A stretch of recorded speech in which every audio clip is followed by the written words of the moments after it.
अस्सलाम वालेकुम dear students.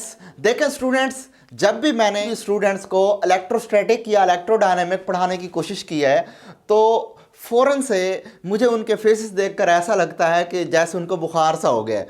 जब उनको ये कहा जाता है कि study of charges in rest और study of charge in motion आप पढ़ने वाले हैं तो फ़ौरन लफ्ज़ चार्ज सुनते ही उनको बुखार सा हो जाता है।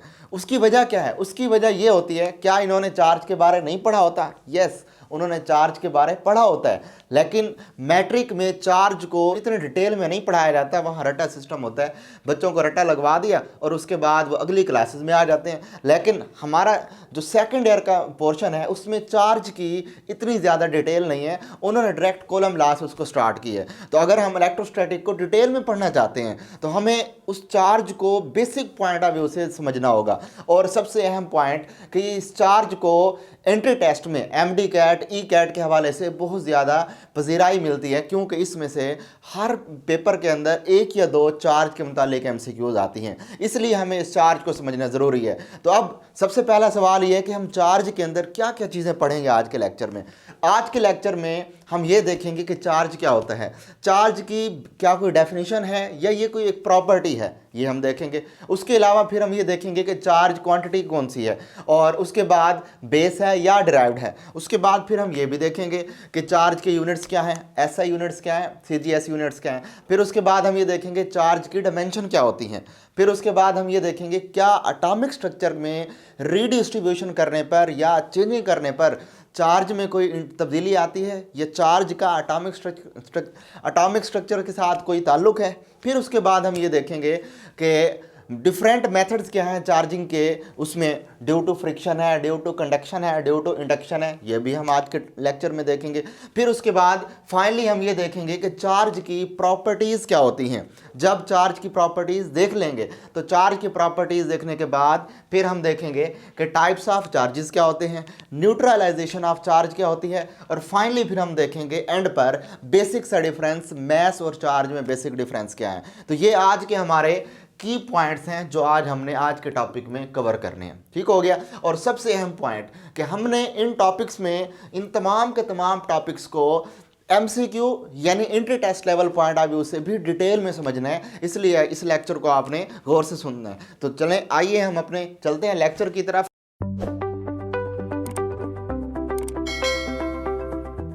तो सबसे पहले देखते हैं कि चार्ज क्या होता है जी। देखें, अगर मैं कहूं कि डिफाइन चार्ज, तो क्या होगी डेफिनेशन चार्ज की? नो वन नो, कोई भी नहीं जानता। चार्ज की डेफिनेशन आज तक साइंसदान बता ही नहीं सके। अच्छा, अब चार्ज की डेफिनेशन पता नहीं लगी तो बच्चा सवाल करता है कि सर चार्ज की डेफिनेशन क्यों नहीं पता लगी? साइंस इतनी एडवांस हो चुका है तो चार्ज की डेफिनेशन आज तक नहीं बता पाई। तो देखें बच्चों, बात सिंपल ये है कि ज़रूरी नहीं है कि साइंस एडवांस हो जाए तो उसको हर चीज़ पता लग जाए। साइंस के बहुत से फिनोमेना इस वक्त हैं जिसमें से मैं चंद एक बता देता हूँ। अगर हम बात करें कि अगर एक मैग्नेट लें, उसको जितना मर्जी काटते चले जाएँ तो उसके हर टुकड़े में नॉर्थ और साउथ पोल एग्जिस्ट करेंगे। तो साइंस आज तक तो ये भी नहीं बता पाई कि ऐसा क्यों होता है कि जितना मर्जी उनको करें उनके मैग्नेटिक मोनोपोल्स एग्जिस्ट कर ही नहीं सकते। इसी तरह और भी बहुत सी बातें हैं। अगर हम हायर लेवल की बात कर लें तो साइंसदान आज तक डिटेल में ये नहीं बता पाए कि ब्लैक मैटर क्या होता है, ब्लैक एनर्जी क्या, यानी दूसरे लफ्ज़ों में डार्क मैटर क्या होता है, डार्क एनर्जी क्या होती है। साइंसदान आज तक तो ये भी नहीं बता पाए कि सब एटॉमिक पार्टिकल की बात करें तो उसमें क्या इलेक्ट्रॉन को मज़ीद तोड़ा जा सकता है। मुमकिन है। आज तो हम कहते हैं कि इलेक्ट्रॉन सब एटॉमिक पार्टिकल है। मुमकिन आने वाले सालों में सर्न में सब एटॉमिक पार्टिकल पर यानी सब एटॉमिक पार्टिकल में एक्सपेरिमेंट करने के बाद ये भी पता लग जाए कि इलेक्ट्रॉन को भी मज़ीद डिवाइड किया जा सकता है। लेकिन हमें फ़िलहाल जो जो एक्सपेरिमेंट कर चुके हैं उसके मुताबिक उसी को मान के ही ऐसे चलना है। एनी हाउ, अभी तक आप ये याद रखें कि चार्ज की कोई डेफिनेशन फ़िलहाल नहीं बता पाए। हाँ, अलबत्ता चार्ज होता क्या है? चार्ज एक भाई इंट्रिंसिक प्रॉपर्टी होती है। इंट्रिंसिक प्रॉपर्टी का क्या मतलब है? इंट्रिंसिक प्रॉपर्टी का मतलब ये है कि ये एक ऐसी प्रॉपर्टी है जो क्वेश्चनेबल ना हो, मतलब कि ये इसकी ज़ात का हिस्सा हो, यानी कि इसके ऊपर कोई सवाल ना किया जा सके, ये एज इट इज़ मौजूद है, जैसी थी वैसी मौजूद है। अब इंट्रिंसिक प्रॉपर्टी होती क्या है? ये इंट्रिंसिक प्रॉपर्टी, ये चार्ज एक इंट्रिंसिक प्रॉपर्टी है मैटर की, यानी कि मादे की, यानी कि इंट्रिंसिक प्रॉपर्टी है। और इसी प्रॉपर्टी की वजह से, इसी करैक्टरिस्टिक्स की वजह से एक मादा अपने एक मादे का पार्टिकल किसी दूसरे मादे के पार्टिकल पर फोर्स लगाता है। सपोज मैं मिसाल लेता हूँ, फर्ज करें कि ये हमारे पास एक मैटर है और उसके साथ ये जो मैटर है ये बहुत से पार्टिकल से मिलकर बना हुआ है। सपोज मैंने ये चंद एक पार्टिकल्स बना दिए, ये पार्टिकल आ गए। सिमिलरली मैं एक और मैटर ले लेता हूँ और इसके ये पार्टिकल ले लिए मैंने, और ये पार्टिकल्स आपस में अवेलेबल हैं। इनके पार्टिकल्स आपस में जिस प्रॉपर्टी की वजह से एक दूसरे के ऊपर फोर्स एक्सर्ट करते हैं उस प्रॉपर्टी का नाम क्या होता है? चार्ज होता है। मीन के चार्ज एक इंट्रिंसिक प्रॉपर्टी है। क्लियर होगी बात? अब यहाँ सवाल पैदा होता है कि ये जो फोर्स लगा रहे हैं किस टाइप की फोर्स है, इस फोर्स का नाम क्या होता है, ये किस टाइप की फोर्स है? तो देखें भाई स्टूडेंट्स, देखिए हमने आज तक जो फोर्सेस पढ़ी हैं मैं उनको सरसरी सा रिव्यू दे देता हूँ। हमने आज तक ग्रेविटेशनल फोर्स पढ़ी जो कि किसके दरमियान होती है? ग्रेविटेशनल फोर्स मैसेस के दरमियान होती है, यानी कि दो मैस पड़े हैं, सपोज ये दो पॉइंटर हैं, इनके दरमियान जो फोर्स लग रही है ये फोर्स हमारे पास क्या है जी? ये फोर्स ग्रेविटेशनल फोर्स है। सिमिलरली आप लोग आज तक ये पढ़ चुके हैं कि इलेक्ट्रिक फोर्स क्या होती है? इलेक्ट्रिक फोर्स चार्जेस के दरमियान होती है। 10th में आप लोगों ने पढ़ा होगा। और आज जो हमारा टॉपिक है या इससे ऑनवर्ड जो इलेक्ट्रोस्टैटिक होगा वो भी इसी के मुतालिक है, चार्ज, यानी कि चार्जेस के दरमियान जो फोर्स लगती है वो किसकी वजह से है? वो कौन सी फोर्स है? इलेक्ट्रोस्टैटिक फोर्स होती है। एनी हाउ उसके बाद एक और किस्म की फोर्स भी होती है जिसमें हम पढ़ते हैं मैग्नेटिक फोर्स, और ये किसके दरमियान होती है? ये मैग्नेट एक्सर्ट करता है फोर्स। सिमिलरली एक और फोर्स भी होती है जिसको हम स्ट्रॉन्ग फोर्स कहते हैं, और स्ट्रॉन्ग फोर्स किसके दरमियान लगती है? स्ट्रॉन्ग फोर्स की अगर हम बात करें तो जिस तरह एक हमारे पास एक एटम है, एटम के सेंटर में न्यूक्लियस है और उस न्यूक्लियस के गिर्द इलेक्ट्रॉन रिवॉल्व करते हैं। ठीक हो गया? अब ये इसमें न्यूक्लियस के अंदर अंदर कौन सी चीज़ें हैं? एक प्रोटॉन होता है और एक न्यूट्रॉन होता है।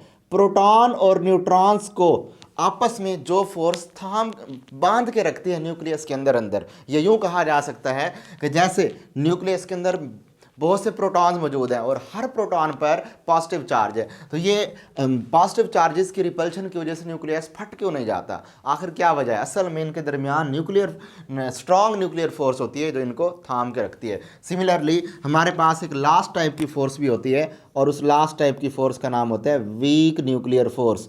और वीक न्यूक्लियर फोर्स की वजह से क्या होता है? इस वीक न्यूक्लियर फोर्स की वजह से रेडियो एक्टिव एलिमेंट खुद ब खुद अपने अंदर से रेडिएशंस इमिट करते हैं, जिसमें अल्फा बीटा गामा डीके की बात करते हैं। ये सारे किसकी वजह से? वीक न्यूक्लियर फोर्स की वजह से। एनी हाउ हमारे इस चैप्टर में जो फोर्स एग्जर्ट करेगी उस फोर्स का नाम क्या होता है? इलेक्ट्रिक फोर्स होते हैं। एनी हाउ हम इस चैप्टर के अंदर इस इलेक्ट्रिक फोर्स के बारे डिस्कशन करेंगे। आगे चल के कूलम लॉ में इस इलेक्ट्रिक फोर्स को डिटेल में बताऊंगा। उसके बाद हम ये देखते हैं कि चार्ज, सेकंड नंबर पर हमने ये देखना है कि चार्ज क्वांटिटी कौन सी है, either charge is base quantity और डिराइव्ड क्वांटिटी। फिर हमने ये देखना है कि चार्ज के यूनिट्स कौन कौन से हैं, ऐसा यूनिट्स कौन से हैं और CGS यूनिट्स कौन कौन से हैं। तो अगर सिंपल सी मैं बात करूं तो इसके अंदर देखें, अगर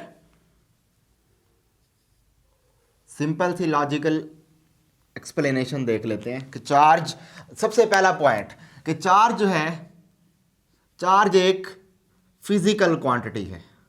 charge is a physical quantity.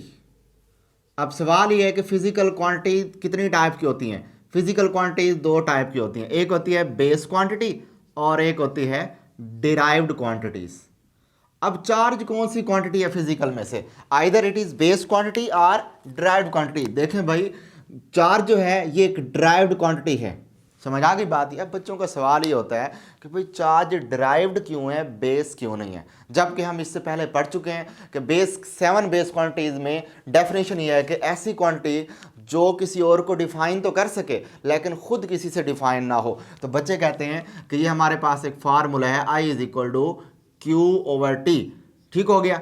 अब चार्ज किसी करंट को डिफाइन कर रहे हैं लेकिन ये खुद किसी चीज़ से डिफाइन नहीं हो रहा, इस वजह से हम चार्ज को बेस मान लें, ड्राइव्ड ना माने, लेकिन ऐसा नहीं है। सवाल यह है कि हमने इस करंट को बेस क्यों माना हुआ है? चार्ज को बेस क्यों नहीं माना हुआ? तो देखें भाई, इसके अंदर जो सबसे अहम पॉइंट है कि ज़रूरी नहीं है कि आप हर उस क्वांटिटी को बेस मान लें जो कि फंडामेंटल हो। हमें फंडामेंटल की कुछ डेफिनेशंस भी करनी है कि बेसिक फंडामेंटल क्वांटिटी कौन सी होती है। तो देखें, सिंपल सी बात है कि हमें सबसे पहले ये देखना है कि फंडामेंटल क्वांटिटी में वो क्वांटिटी रखी जाए जो सिंपल भी हो और उसको डायरेक्टली किसी भी इंस्ट्रूमेंट से मेजर किया जा सके। अगर मैं करंट की बात करूं तो करंट को सिंपली मैं एम मीटर से मेजर कर सकता हूं, जबकि अगर मैं चार्ज की बात करूं तो चार्ज को मेजर करने के लिए फिलहाल हमारे पास ऐसा कोई इंस्ट्रूमेंट बना ही नहीं है जो इस चार्ज को डायरेक्टली मेजर करके दे दे। इसका मतलब इसको मेजर करना हमारे लिए मुश्किल है,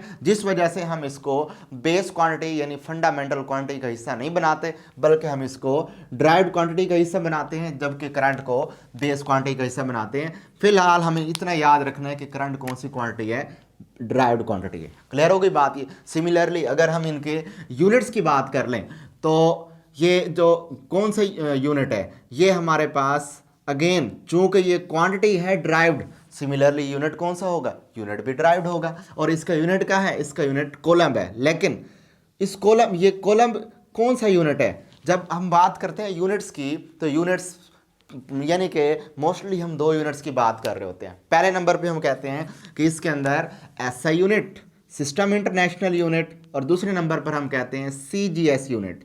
वैसे एक एमकेएस यूनिट भी होता है, लेकिन वो तकरीबन एसआई यूनिट से मिलता जुलता है, इसलिए हम उसको इतना ज़्यादा यूज़ नहीं करते। ज़्यादातर मोस्ट केसेस के अंदर एसआई और सीजीएस यूनिट्स भी देखते हैं। अच्छा, अब चूंकि ये ड्राइव्ड क्वांटिटी है तो चार्ज की यूनिट क्या होगा, चार्ज की यूनिट होगा कूलम्ब। ठीक हो गया।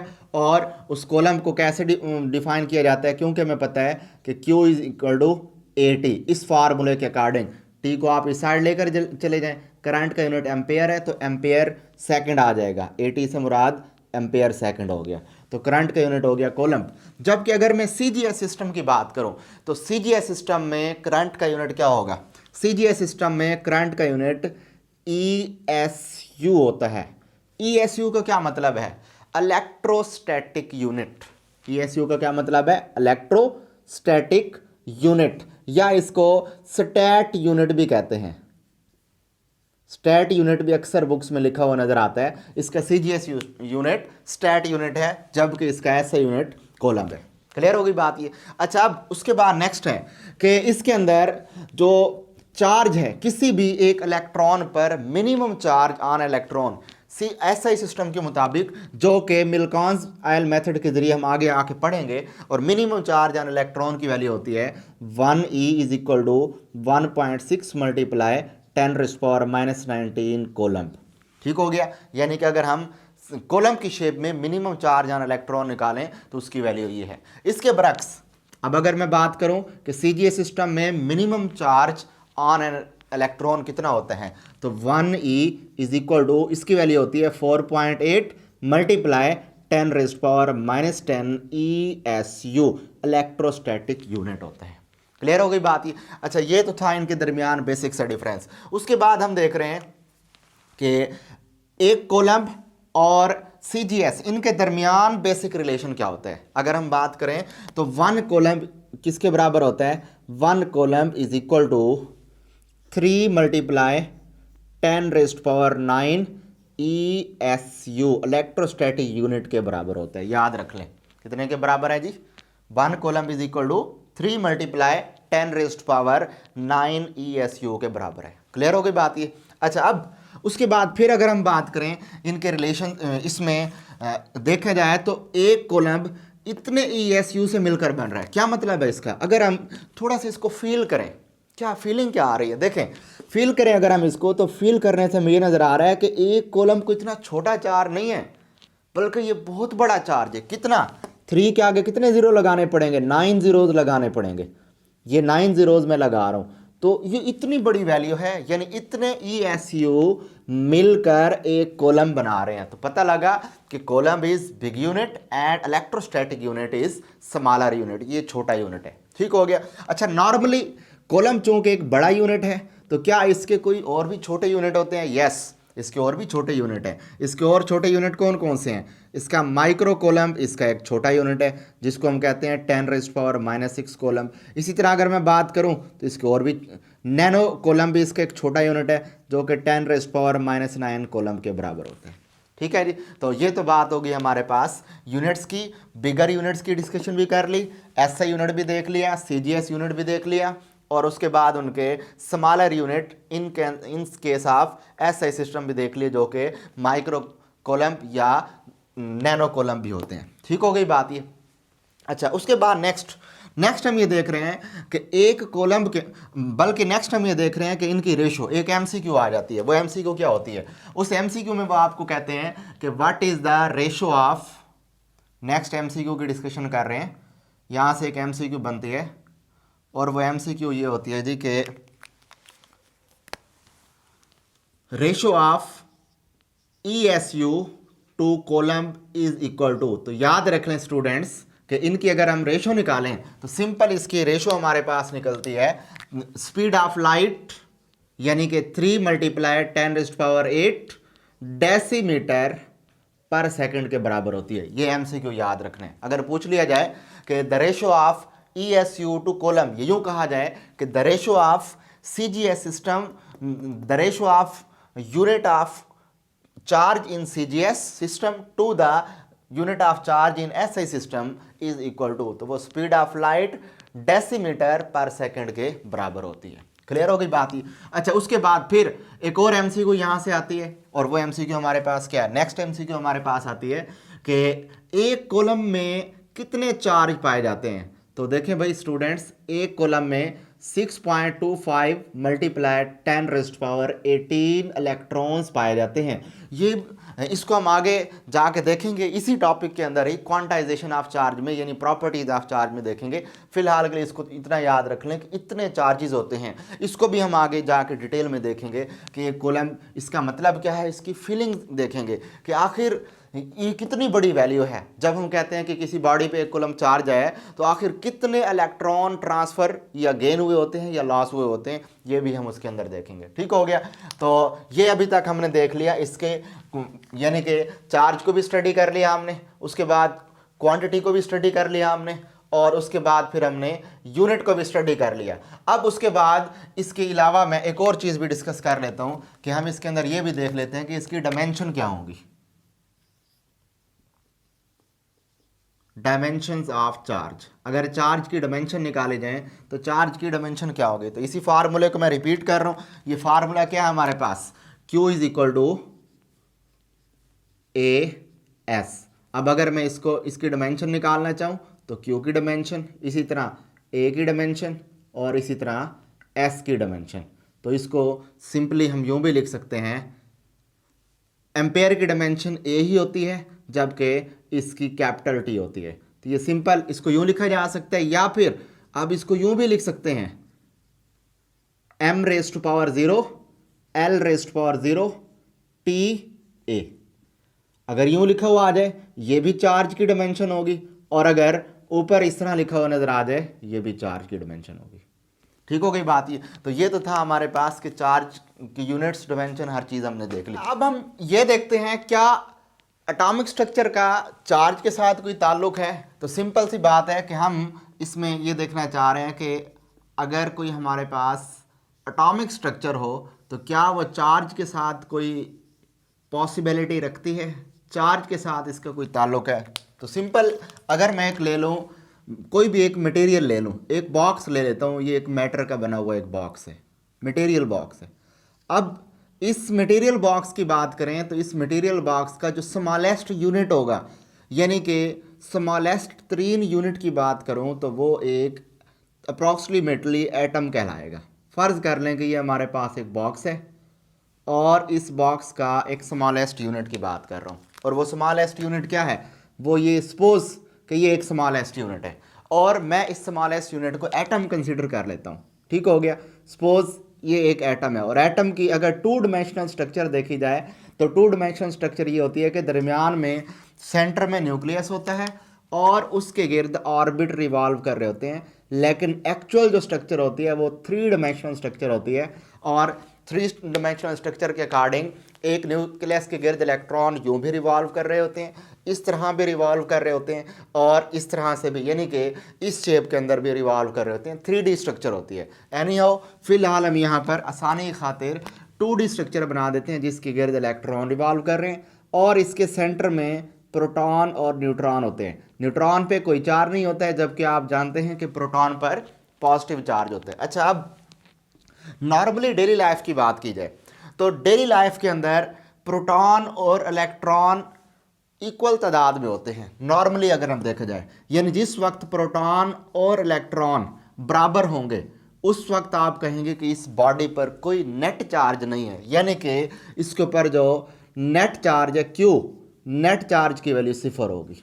कोई there is no charge, it is neutral body. ठीक हो गया। अब किसी भी तरह इम्बैलेंसमेंट हो जाए, यानी कि इस इलेक्ट्रॉन के अंदर बैलेंस, इस इलेक्ट्रॉन और प्रोटॉन के दरमियान इम्बैलेंसमेंट हो जाए। इम्बैलेंस से मुराद कि किसी भी तरह अगर हम इलेक्ट्रॉन को निकाल दें, आगे चल के पढ़ते हैं कि किस तरह हम इलेक्ट्रॉन को निकालते हैं, या किसी भी तरह इलेक्ट्रॉन इसके अंदर ऐड हो जाएं, तो याद रखें कि जिस वक्त इलेक्ट्रॉन इसमें से निकलेंगे, इलेक्ट्रॉन निकलने का मतलब इसके अंदर अब प्रोटॉन की तादाद बढ़ गई है, इलेक्ट्रॉन की तादाद कम हो गई है। इट्स मीन जब प्रोटॉन की तादाद इलेक्ट्रॉन की तादाद के मुकाबले में ज़्यादा होगी तो समझ जाना है कि चार्ज आ चुका है, और उस चार्ज, वो चार्ज कौन सा है? पॉजिटिव चार्ज है, सिंपल।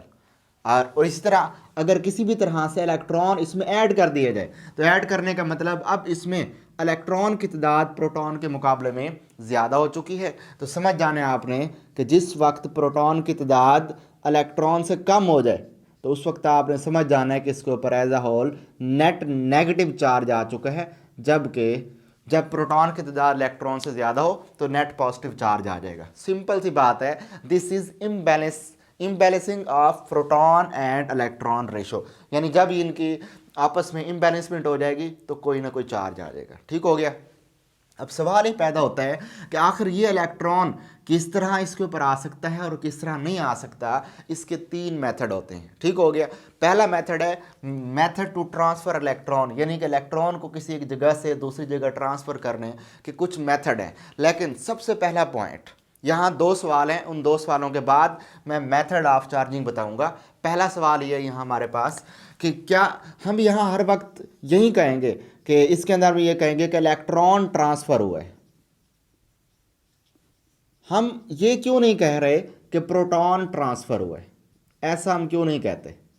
सिंपल सी लॉजिक है भाई। हम जो डेली लाइफ में बात करते हैं, डेली लाइफ के अंदर हम मैक्रोस्कोपिक लेवल की बात कर रहे हैं, या उससे कम लेवल की अगर चले भी जाएं तो एटॉमिक लेवल की बात करते हैं, जस्ट, यानी न्यूक्लियस से बाहर बाहर वाली चीज़ों की बात करते हैं। न्यूक्लियस के अंदर, न्यूक्लियस को तोड़ने के लिए और इसमें से प्रोटॉन को निकालने के लिए हमें हाई स्पीड एक्सेलरेटर चाहिए, और वो हाई स्पीड एक्सेलरेटर इतनी ज़्यादा लेबॉर्ट्री में नहीं मिलते। इसकी लेबॉर्ट्रीज बहुत कम है। जैसे LHC लार्ज हैड्रोन कोलाइडर है, वो स्विट्ज़रलैंड सर्न में है। इसी तरह अमेरिका की बात कर, इसमें चाइना की बात कर लें, यानी कि बहुत कम जगहों पर ये इस तरह के सब एटॉमिक पार्टिकल एक्सेलरेटर हैं जहाँ एक्सपेरिमेंट किए जाते हैं। लेकिन जो हम ये चीज़ पढ़ रहे हैं, ये चैप्टर पढ़ रहे हैं, इसके अंदर जो हमारी, यानी कि इसमें चार्जेस की ट्रांसफॉर्मेशन होगी वो न्यूक्लियस के बाहर बाहर वाले चार्जेस की होगी। इट्स मीन इलेक्ट्रॉन की ट्रांसफॉर्मेशन, यानी कि इलेक्ट्रॉन बाहर निकल सकता है या इलेक्ट्रॉन इसमें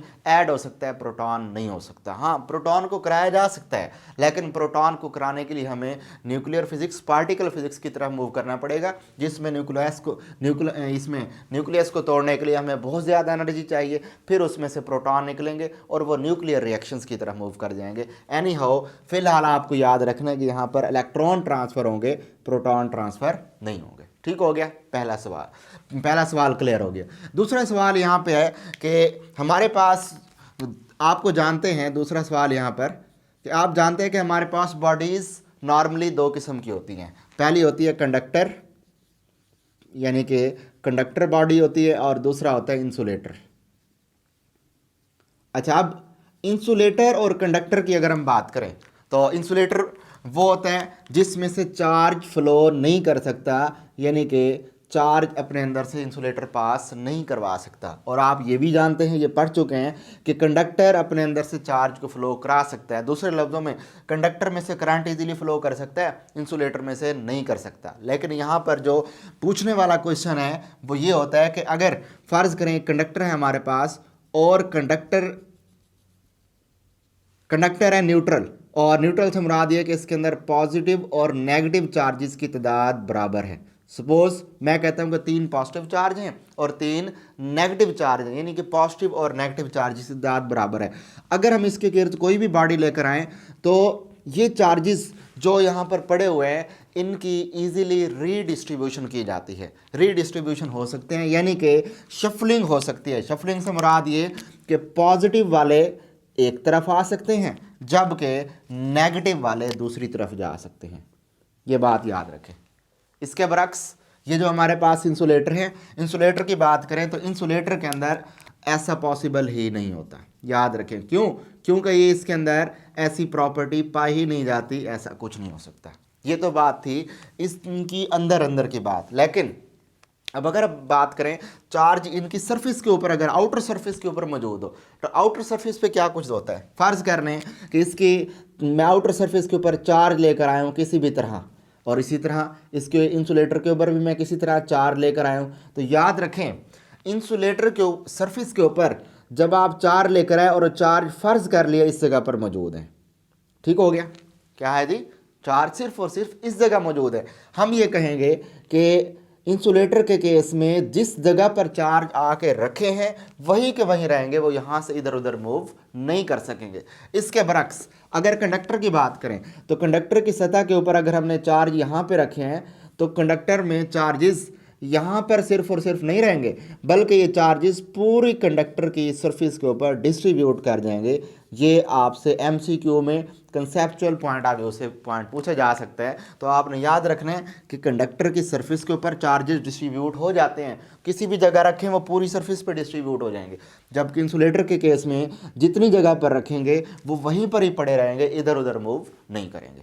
ठीक हो गया। तो ये तो हो गए हमारे पास 2 पॉसिबल क्वेश्चंस जो आपको पता होना चाहिए। उसके बाद नेक्स्ट हम देखते हैं, नेक्स्ट हमारे पास है कि व्हाट आर द मेथड्स। अच्छा, फिर अब नेक्स्ट ये हमने पढ़ लिया कि एटॉमिक स्ट्रक्चर का चार्ज से क्या ताल्लुक हो गया। उसके बाद है मेथड्स ऑफ चार्जिंग। चार्जिंग के कौन कौन से मेथड होते हैं। चार्ज के बॉडी को चार्ज करने के बेसिकली 3 मेथड होते हैं। पहला मेथड होता है हमारे पास ड्यू टू फ्रिक्शन, दूसरा मेथड है ड्यू टू कंडक्शन और तीसरा मेथड है ड्यू टू इंडक्शन। अगर बात करें हम फ्रिक्शन की तो फ्रिक्शन वाला मेथड सिर्फ और सिर्फ इंसुलेटर पर लगता है बाय फ्रिक्शन। इसके बाद नेक्स्ट होगा बाय कंडक्शन, बाय इंडक्शन। वो दोनों मेथड बेस्ट कंडक्टर पर लगते हैं, वो इंसुलेटर पर नहीं लगते। तो इट्स मीन इसको सिंपली हम ये देख लेते हैं कि फ्रिक्शन वाले मेथड के जरिए बॉडी को किस तरह चार्ज किया जा रहा है। इसकी बहुत सी मिसालें हैं। मैं मिसाल लेता हूँ, फ़र्ज़ करें मैं कंघा देता हूँ। कंघा जब देता हूँ, कंघा देने के बाद उस कंघे को किसी भी छोटे कागज़ के टुकड़े के साथ चिपका सकता हूँ। ये फ्रिक्शन हुई, फ्रिक्शन की वजह से उसके ऊपर चार्ज आ गया। सिमिलरली मैं मिसाल लेता हूँ, एक बैलून है, उसको लेके मैं बालों के साथ रब करके यूँ वाइट बोर्ड के साथ ठहराऊँ तो इजीली ठहर जाएगा। इस तरह और मिसाल लेते हैं कि अगर मैं बाज़ औक़ात आपने ऐसा देखा होगा, कमरे में चल रहे होते हैं और कमरे में चलते हुए जब आप कमरे में चलते हैं तो अचानक आपको यहाँ पर शॉक सा लगता है। क्यों, किस वजह से होता है? एक्चुअली जब आप चले तो चलने के दौरान क्या हुआ, उस दौरान फ्रिक्शन हुई और उस फ्रिक्शन की वजह से उसके रगड़ लगी और रगड़ की वजह से आपकी बॉडी चार्ज होगी। ठीक हो गया।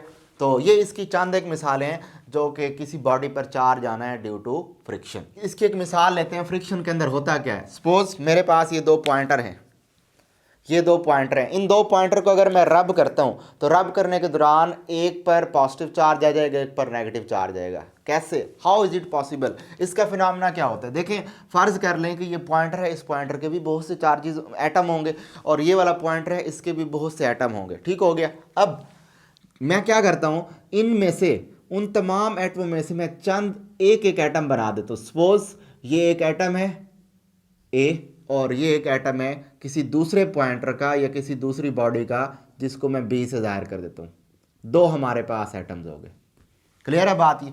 अच्छा, अब उन एटमों में सेंटर में होगा न्यूक्लियस, ये न्यूक्लियस है जिसमें प्रोटॉन और न्यूट्रॉन अवेलेबल हैं, ये भी दूसरे उसका न्यूक्लियस है जिसमें प्रोटॉन और न्यूट्रॉन अवेलेबल हैं, और इसके गिर्द रिवॉल्व कर रहे हैं इलेक्ट्रॉन। यहाँ भी इलेक्ट्रॉन रिवॉल्व कर रहे हैं और इधर भी इसके गिर्द भी इलेक्ट्रॉन रिवॉल्व कर रहे हैं। ठीक हो गया, दोनों के इलेक्ट्रॉन की रेवोल्यूशन है। अब जो ही हमने इनको रब किया तो रब करने के दौरान क्या हुआ, रब करने के दौरान इस दौरान यहाँ पर क्या पैदा हो गई, इस दौरान यहाँ पर हीट पैदा हो गई, और फ्रिक्शन के दौरान हीट पैदा हुई, और यही हीट, इसी हीट की वजह से क्या हुआ, इस हीट मिलने की वजह से अब इन दोनों में से, सिंपल सी बात यह है कि इन दोनों में से अगर आप बात करें, ये दरमियान में पॉजिटिव चार्ज है न्यूक्लियस पर, इसमें भी न्यूक्लियस पर पॉजिटिव चार्ज है, इनके दरमियान भी फोर्स ऑफ अट्रैक्शन है, इनके दरमियान भी फोर्स ऑफ अट्रैक्शन है। अब इनमें से जिस एटम के न्यूक्लियस और इलेक्ट्रॉन के दरमियान फोर्स ऑफ अट्रैक्शन कम होगी, ठीक हो गया, उसमें से इलेक्ट्रॉन निकल जाएगा, और जिसमें ज़्यादा होगी वहाँ से निकलकर दूसरे में इलेक्ट्रॉन एंटर हो जाएगा। या इतने मुश्किल कंसेप्ट में जाने की बजाय सादा सी बात याद रखें कि वो बॉडी जिसकी इलेक्ट्रोनेगेटिविटी होगी ज़्यादा, समझ आ गई बात, ये याद रखें, जिसकी इलेक्ट्रोनेगेटिविटी होगी ज़्यादा। इलेक्ट्रोनेगेटिविटी क्या होती है, इलेक्ट्रोनेगेटिविटी होती है कि property of a body to pull the electron from the nearby atom, यानी कि किसी भी एटम की प्रॉपर्टी किसी दूसरे एटम से इलेक्ट्रॉन को खींचने की। ठीक हो गया, तो अब उससे फर्ज कर लें कि ये वाला ए एलिमेंट है और ए एलिमेंट की यानी ए एटम है और ए एटम की इलेक्ट्रोनेगेटिविटी ज़्यादा है, इट्स मीन इसके पास ज़्यादा एबिलिटी है कि यहाँ वाले इलेक्ट्रॉन को अपनी तरफ खींच ले। ठीक हो गया, और जब ये यहाँ वाले इलेक्ट्रॉन को अपनी तरफ खींचेगा, शुरू में इसके प्रोटॉन और इलेक्ट्रॉन बराबर थे, इसमें भी इसके प्रोटॉन और इलेक्ट्रॉन बराबर थे। जो इसने इलेक्ट्रॉन खींचे, इलेक्ट्रॉन खींचने पर इलेक्ट्रोनेगेटिविटी ज़्यादा होने का मतलब यह है कि इसके अंदर इलेक्ट्रॉन की तादाद प्रोटॉन के मुकाबले में ज़्यादा हो गई। इसका मतलब वो एटम जिसकी इलेक्ट्रोनेगेटिविटी ज़्यादा, वो ज़्यादा इलेक्ट्रॉन खींचेगा, उसमें इलेक्ट्रॉन की तादाद बढ़ जाएगी, और जिसकी इलेक्ट्रॉन की तादाद बढ़ेगी उसके ऊपर नेट नेगेटिव चार्ज आ जाएगा। इसके बरक्स अगर बात करूं बी की, और अब बी में क्या होगा, बी की इलेक्ट्रोनेगेटिविटी कम है, और जब बी की इलेक्ट्रोनेगेटिविटी कम है इसका मतलब इसमें से इलेक्ट्रॉन निकले हैं। जब इलेक्ट्रॉन निकलेंगे, अब यहाँ प्रोटॉन की तादाद इलेक्ट्रॉन के मुकाबले में ज़्यादा हो गई है, इसका मतलब अब ये इलेक्ट्रॉन कम हो गए और प्रोटॉन की तादाद ज़्यादा हो गई, तो पता लगा कि इसके ऊपर नेट कौन सा चार्ज आ गया, पॉजिटिव चार्ज आ गया। अच्छा, अब यहाँ बच्चे अक्सर कंफ्यूज रहते हैं, उनकी कन्फ्यूजन क्या होती है, सपोज हमने ये ए वाली बॉडी कहा, सपोज इस पे नेगेटिव चार्ज आ गया, इसके ऊपर पॉजिटिव। जब हम ये कहते हैं कि एक बॉडी के ऊपर नेगेटिव चार्ज आ गया, तो इसका मतलब है कि ये इसमें सारे के सारे नेगेटिव चार्जेस हैं, नहीं, ऐसा नहीं है। किसी भी बॉडी पर नेगेटिव चार्ज का मतलब ये होता है कि उसके अंदर नेगेटिव चार्ज पार्टिकल यानी कि इलेक्ट्रॉन्स की तादाद पॉजिटिव चार्ज पार्टिकल यानी कि प्रोटॉन से ज़्यादा है। सिंपल सी बात है। सिमिलरली जब हम कहते हैं ना किसी बॉडी पर कि पॉजिटिव चार्ज, इसका मतलब ये नहीं कि सारे के सारे उस एटम में पॉजिटिव चार्जेस है, नहीं, बल्कि उस एटम में पॉजिटिव चार्जेस यानी प्रोटॉन की तादाद इलेक्ट्रॉन के मुकाबले में ज़्यादा है। This is charge production due to friction, friction की वजह से किसी बॉडी पे चार्ज आना होता है। सिंपल सी लॉजिक है, कोई इतने बड़े इसके अंदर ज़्यादा डिटेल में नहीं जाना, सिंपल सी बातें आपने याद रखनी। उसके बाद हमारे पास सेकंड मेथड होता है बाय कंडक्शन। बाय कंडक्शन यानी कि कंडक्शन से मुराद क्या है, कंडक्शन से मुराद ये है कि टच करके, किसी चीज़ के साथ टच करके उसको कंडक्ट कर, यानी कि कॉन्टैक्ट में लाकर। सपोज हमारे पास ये एक बॉडी है और ये बॉडी इनिशियली तौर पर सपोज हमारे पास न्यूट्रल बॉडी है, यानी इसके ऊपर पॉजिटिव और नेगेटिव चार्जेस की तादाद बराबर है, फ़र्ज कर लेते हैं ये इनिशियली तौर पर न्यूट्रल है। अच्छा, अब न्यूट्रल बॉडी के करीब कोई भी चार्ज बॉडी लेकर आते हैं। सपोज एक चार्ज बॉडी है पॉजिटिवली चार्ज बॉडी, और पॉजिटिवली चार्ज बॉडी इसके ऊपर रब कर दिए, टच कर दिए। टच करने से क्या होगा, टच करने पर इसमें मौजूद पॉजिटिव चार्जेस जो हैं वो इधर ट्रांसफ़र हो जाएंगे। इट्स मीन इसके अंदर क्या होगा, इसके अंदर पॉजिटिव चार्जेस की तादाद एज अ होल नेगेटिव के मुकाबले में ज़्यादा हो गई। इसका मतलब क्या हुआ, इसका मतलब इसके ऊपर as a whole positive charge आ गया। सिमिलरली अब ज़रूरी नहीं है कि मैं सिर्फ और सिर्फ पॉजिटिवली चार्ज बॉडी लेकर आऊँ, मैं नेगेटिवली चार्ज बॉडी भी लेकर आ सकता हूँ। सपोज मैं इसके करीब कोई नेगेटिवली चार्ज बॉडी लेकर आऊँ, फिर क्या होगा, फिर भी यही फिनोमेना होगा। जिस वक्त मैं नेगेटिव चार्ज बॉडी लेकर आऊँगा तब क्या होगा, तब यहाँ से नेगेटिव चार्जेस इसमें ट्रांसफ़र हो जाएंगे, और नेगेटिव चार्जेस ट्रांसफ़र होने का मतलब ये है कि अब इस केस में नेगेटिव चार्जेस की तादाद पॉजिटिव के मुकाबले में ज़्यादा हो गई, और इसके ऊपर एज अ होल नेट कौन सा चार्ज आ गया, एज अ होल इसके ऊपर नेट नेगेटिव चार्ज आ गया। ठीक हो गई बात, ये सिंपल सी बातें हैं, कोई इसमें मुश्किल बात नहीं है। अच्छा, बाय कंडक्शन फिनोमेना की अगर हम बात करें तो बाय कंडक्शन फिनोमेना से एक एमसीक्यू बनती है, एमसीक्यू की बात कर रहे हैं जी कि कैसी एमसीक्यू पूछी जाएगी। वो आपको कह सकता है कि सपोज हमारे पास ये दो बॉडीज़ हैं, एक बॉडी ए और दूसरी बॉडी बी, ठीक हो गया। अब जब ये बॉडी ए की बात करूं तो बॉडी ए पर सपोज इसके ऊपर 10 कूलम चार्ज है, सपोज इसके ऊपर 0 कूलम चार्ज है, फ़र्ज़ कर लेते हैं। अब क्या किया, इन दोनों बॉडीज़ को आपस में टच किया, ये दोनों बॉडीज़ टच हो गई, टच होने के बाद इनको सेपरेट कर लिया। अब बताएं जी कि जब सेपरेट हमने किया तो इसके ऊपर कितना चार्ज आ जाएगा। याद रखें तकरीबन अप्रॉक्सीमेटली टच करने के बाद जब सेपरेट किया तो इसके ऊपर टोटल 10 है, नेट चार्ज टोटल बराबर रहना है, कंजर्वेशन ऑफ चार्ज रहनी है, आगे प्रॉपर्टीज पढ़ेंगे। तो एनी हाउ आपने यही समझना है, इसके ऊपर 5 कूलम चार्ज आ जाएगा, इसके ऊपर 5 कूलम चार्ज आ जाएगा। ठीक है, इस तरह से इसमें से एमसीक्यू पूछी जाती है।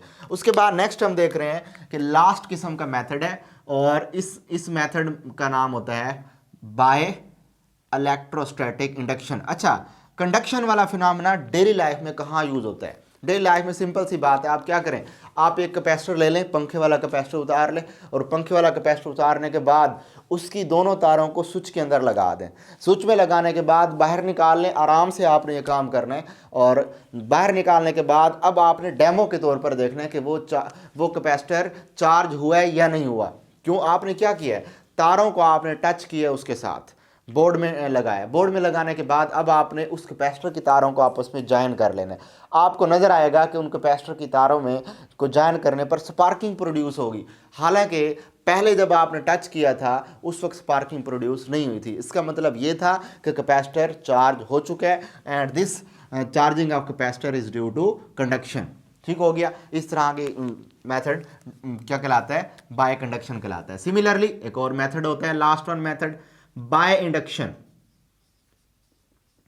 बाय इंडक्शन यानी कि इंडक्शन मेथड की वजह से भी हम इसको करते हैं कि इंडक्शन मेथड क्या होता है, जिसकी वजह से बॉडी को हम चार्ज कर रहे हैं। तो इंडक्शन मेथड क्या है जी, इंडक्शन मेथड में सिंपली ये होता है कि फ़र्ज़ कर ले हमारे पास एक एटम है, और ये एक इंडक्शन मेथड है जिसमें एक एटम है जी, और निश्चित तौर पर ये जो बॉडी है यानी कि एटम पड़ा हुआ है, ये सिंपली एक बॉडी है, ये न्यूट्रल है, इसके अंदर नंबर ऑफ पॉजिटिव और नेगेटिव चार्जेस की तादाद बराबर है। इनिशियली तौर पर हम ये देखते हैं। अब क्या होगा ये कि जो ही याद रखें सिंपल सा बात, फ्रिक्शन का जो प्रोसेस है ये किसके लिए होगा, ये इंसुलेटर के लिए होगा, याद रखें।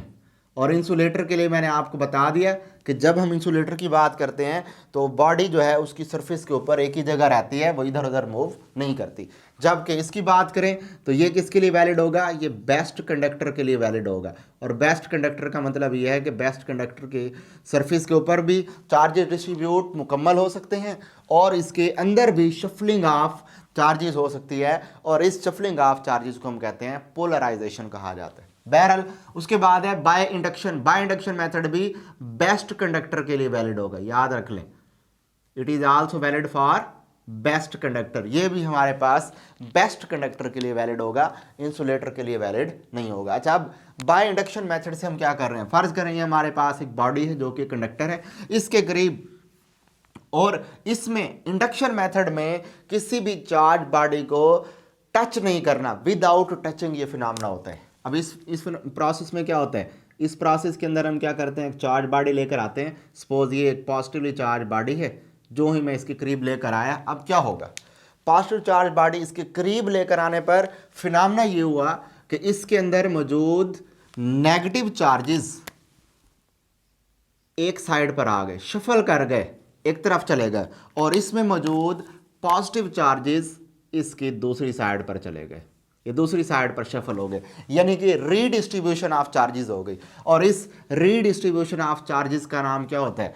It is called as polarisation, यानी कि इसमें यूँ समझ लें कि पोल्स बन गए, दो अलग साइडों पर दो मुख्तलिफ किस्म के चार्जेस सेपरेट हो चुके हैं, पोलराइजेशन हो चुकी है। अच्छा, अब अभी आपने इस पॉजिटिवली चार्ज बॉडी और इस न्यूट्रल बॉडी को छेड़ना नहीं है, याद रख लें, ठीक हो गया। अब आपने क्या करना है? अब आपने करना ये है कि इसको, ये ज़मीन है हमारे पास, सपोज, वैसे ज़मीन इतनी छोटी नहीं होती, ज़मीन काफ़ी बड़ी होती है, फ़र्ज़ कर लें कि ये हमारे पास अर्थ है, ठीक है जी। अच्छा, अब आपने क्या करना होगा अगले स्टेप में? अगले स्टेप में आपने एक तार ले लेनी है, कंडक्टिंग वायर ले लेनी है, और उस कंडक्टिंग वायर को अर्थ के साथ कनेक्ट कर देना है, यानी ग्राउंड कर देना है, ग्राउंड का फिनोमेना। अच्छा, अब ग्राउंड फिनोमेना के दौरान क्या होता है? सबसे पहले ये देखें कि हमारी जो अर्थ है ना, अर्थ सोर्स भी है और सिंक भी है, सोर्स भी है एंड सिंक भी है। किसका? चार्जेस का, चार्ज का। कैसे? जिस तरह मैं मिसाल देता हूँ, अर्थ पानी का भी सोर्स सिंक है, जैसे आप जितना मर्जी चाहें पानी उसमें डालें और जितना मर्जी चाहें पानी उसमें से निकाल लें। सिमिलरली अर्थ एक चार्ज का भी सोर्स सिंक है, आप जितना मर्जी चाहें इसमें से चार्जेस यानी इलेक्ट्रॉन निकाल लें और जितना मर्जी चाहें चार्जेस या इलेक्ट्रॉन इसके अंदर एंटर कर दें। और एक पॉइंट यहाँ याद रखें, यहाँ न्यूट्रलाइजेशन ऑफ चार्ज की बात कर रहा हूँ कि न्यूट्रलाइजेशन ऑफ चार्ज का कंसेप्ट आपको बता रहा हूँ। न्यूट्रलाइजेशन ऑफ चार्ज का कंसेप्ट होता है कि charge always move from higher concentration to lower concentration. याद रखें, चार्ज क्या होगा? चार्ज हमेशा हाई कंसंट्रेशन से लो कंसंट्रेशन की तरफ जाएगा। अब ज़मीन पर इलेक्ट्रॉन्स की तादाद बहुत ज़्यादा है, इट्स मीन यहाँ पर जो कंसंट्रेशन है वो हाई है, जबकि इस जगह पर जो नेगेटिव चार्ज की कंसंट्रेशन है वो लो कंसंट्रेशन है। अब मुझे खुद बताएं कि चार्जेस ने कहाँ से मूव करना है? हाई कंसंट्रेशन टू लो की तरफ। इसका मतलब यहाँ से इलेक्ट्रॉन यूँ फ्लो करते जाएंगे जो कि इस बॉडी की तरफ जाएंगे। कब? जब हम तार लगाएंगे। अब क्या होगा? जब इसमें से इलेक्ट्रॉन मूव करते जाएंगे, इलेक्ट्रॉन मूव करने का मतलब क्या है कि उसके ऊपर ऑलरेडी पहले कौन सा चार्ज था, समझ, यानी कि इसके ऊपर जब इलेक्ट्रॉन चले गए, इलेक्ट्रॉन चले जाने के बाद यहाँ पर इलेक्ट्रॉन्स का इजाफा होता गया। अब इससे आपको क्या अंदाज़ा हो गया कि आप, अब जब ये इस तरफ इलेक्ट्रॉन चले गए, इलेक्ट्रॉन जाने के बाद आपने इसको क्या कर देना है? सेपरेट कर देना है। सेपरेट करने के बाद अब इसके ऊपर चार्जेस की तादाद बढ़ चुकी है, चार्जेस बढ़ गए। अब वो जो इलेक्ट्रॉन जो गए थे वो इस पॉजिटिव के साथ न्यूट्रलाइज हो जाएंगे, एज अ होल नेट इसके ऊपर चार्जेस बच जाएंगे। और उसके बाद आपने इस चार्ज बॉडी को भी करीब लेकर, दूर लेकर चले जाना है। यूँ पता लगा कि इस बॉडी के ऊपर as a whole net charge produce हो गया, तो हम कह सकते हैं कि हमने बगैर टच किए इस बॉडी के ऊपर चार्ज प्रोड्यूस करवा लिया। तो ये हमने देख लिया कि बाय इंडक्शन मेथड किस तरह हम इसको चार्ज कर सकते हैं। अच्छा, बाय इंडक्शन मेथड के बाद अब एक और यहाँ से MCQ आता है कि बताएं इनमें से कौन सा श्योर टेस्ट है of charge on a body, यानी किसी भी बॉडी पर चार्ज होने का जो श्योर टेस्ट है वो क्या है? Which is the sure test of charge on a body? Sure test यानी कि किस टेस्ट के ज़रिए हम यकीनी तौर पर कह सकते हैं कि इस बॉडी के ऊपर चार्ज है या नहीं है। तो सिंपल सी बात है, अगर मैं यही वाली मिसाल ले लूँ और इस वाली मिसाल में मैं एक बॉडी ले लेता हूँ जो बॉडी निचली तौर पर न्यूट्रल है, इसमें पॉजिटिव और नेगेटिव चार्जेस की तादाद बराबर है निचली तौर पर। क्लियर हो गई बात ही? अच्छा, अब इसके करीब मैं कोई भी चार्ज बॉडी लेकर आता हूँ, सपोज मैं इसके करीब पॉजिटिवली चार्ज बॉडी लेकर आ रहा हूँ। पॉजिटिवली चार्ज बॉडी लेकर आने पर क्या होगा? पॉजिटिवली चार्ज बॉडी लेकर आने पर होगा ये कि इसके अंदर मौजूद ये जो नेगेटिव वाले चार्जेस हैं ये एक तरफ आ जाएंगे और जो पॉजिटिव वाले हैं वो दूसरी तरफ चले जाएंगे। अब यहाँ क्या फील होगी हमें? यहाँ पर हमें अट्रैक्शन फील होगी, अट्रैक्शन फील होगी। इसके बरक्स अब मैं ये पॉजिटिव चार्ज बॉडी नहीं लेता, मैं यहाँ पर नेगेटिव चार्ज बॉडी लेता हूँ। नेगेटिव चार्ज बॉडी लेने पर क्या होगा? नेगेटिव चार्ज बॉडी लेने पर होगा ये कि इसके अंदर मौजूद जो पॉजिटिव वाले चार्जेस हैं वो अब इस तरफ आ जाएंगे, जबकि नेगेटिव वाले चार्जेस हैं वो इस तरफ चले जाएंगे। अब ये फिनोमेना हो जाएगा। अब भी क्या होगा? अब भी क्या चीज़ फील होगी? अब भी अट्रैक्शन फील होगी। यहाँ से पता क्या लगा? यहाँ से पता लगा कि मैं कोई पॉजिटिव चार्ज बॉडी लेकर जा रहा हूँ न्यूट्रल बॉडी के करीब या नेगेटिव चार्ज बॉडी लेकर जा रहा हूँ, दोनों केसेस में अट्रैक्शन हो रही है। तो पता लगा कि attraction is not the sure test of a charge on a body. किसी बॉडी पर अट्रैक्शन जो है वो उसके श्योर टेस्ट को रिप्रेजेंट नहीं करती। अब इसके बरक्स क्या करता हूँ, एक और सिचुएशन ले लेता हूँ। इस सिचुएशन के अकॉर्डिंग क्या है, इस सिचुएशन के अकॉर्डिंग हमारे पास एक बॉडी है और ये बॉडी निश्चित तौर पर न्यूट्रल यानी कि चार्ज बॉडी है, पॉजिटिवली चार्ज बॉडी है। ठीक हो गया। अब इसके करीब मैं एक पॉजिटिवली चार्ज बॉडी लेकर चला गया। अब क्या होगा, दोनों पॉजिटिवली चार्ज बॉडी एक दूसरे को रिपेल करेंगी। तो पता लगा कि अगर इसके ऊपर ऑलरेडी उसी जैसा चार्ज जो यहाँ पर मौजूद था, तो इससे पता लगा कि रिपल्शन से फील हो रहा है कि इसके ऊपर कोई ना कोई ऑलरेडी चार्ज अवेलेबल है। लेकिन इससे पहले हमने क्या देखा कि बॉडी न्यूट्रल थी लेकिन फिर भी अट्रैक्ट कर रही थी। तो पता लगा कि attraction is not the sure test of charge on a body. किसी बॉडी पर जो श्योर टेस्ट है वो कौन सा होगा, repulsion is the sure test of charge on a body. ठीक है जी। तो ये भी एमसीक्यू के पॉइंट है, इसे आपने बात याद रखनी। अब हम देख रहे हैं प्रॉपर्टीज ऑफ चार्जेस क्या होती हैं, यानी चार्ज की प्रॉपर्टीज क्या क्या हैं जी। ठीक हो गया।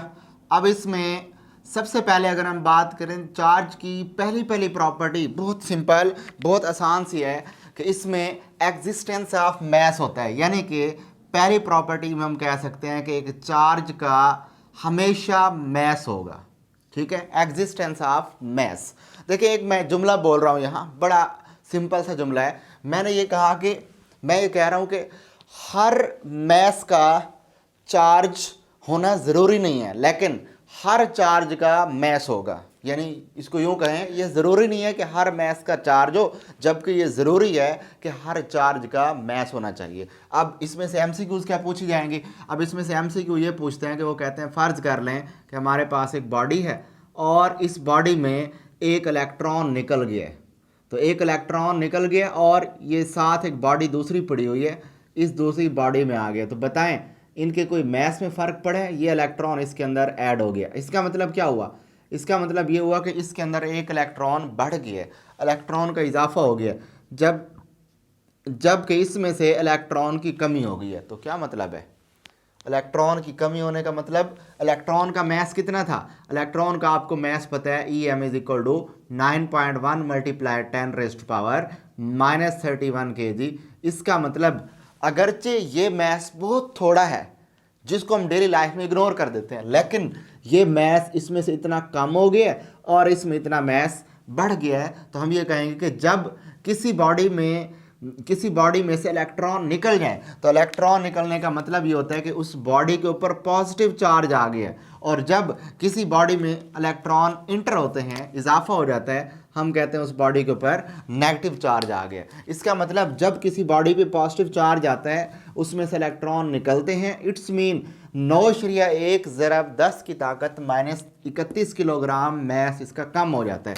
तो यहाँ से पता लगा कि जब किसी बॉडी पर पॉजिटिव चार्ज आएगा, इसका मतलब उसमें मैस की कमी आ जाएगी। सिमिलरली अगर किसी बॉडी पर नेगेटिव चार्ज आ जाएगा, इसका मतलब है उसका मैस इंक्रीज हो जाएगा। एक पहली प्रॉपर्टी ये हो गई। दूसरी प्रॉपर्टी ये हो सकती है इसके अंदर, second one property additive. Charges are always additive in nature. याद रख लें कि चार्जेस हमेशा नेचर में एडिटिव होते हैं, ऐड किए जा सकते हैं।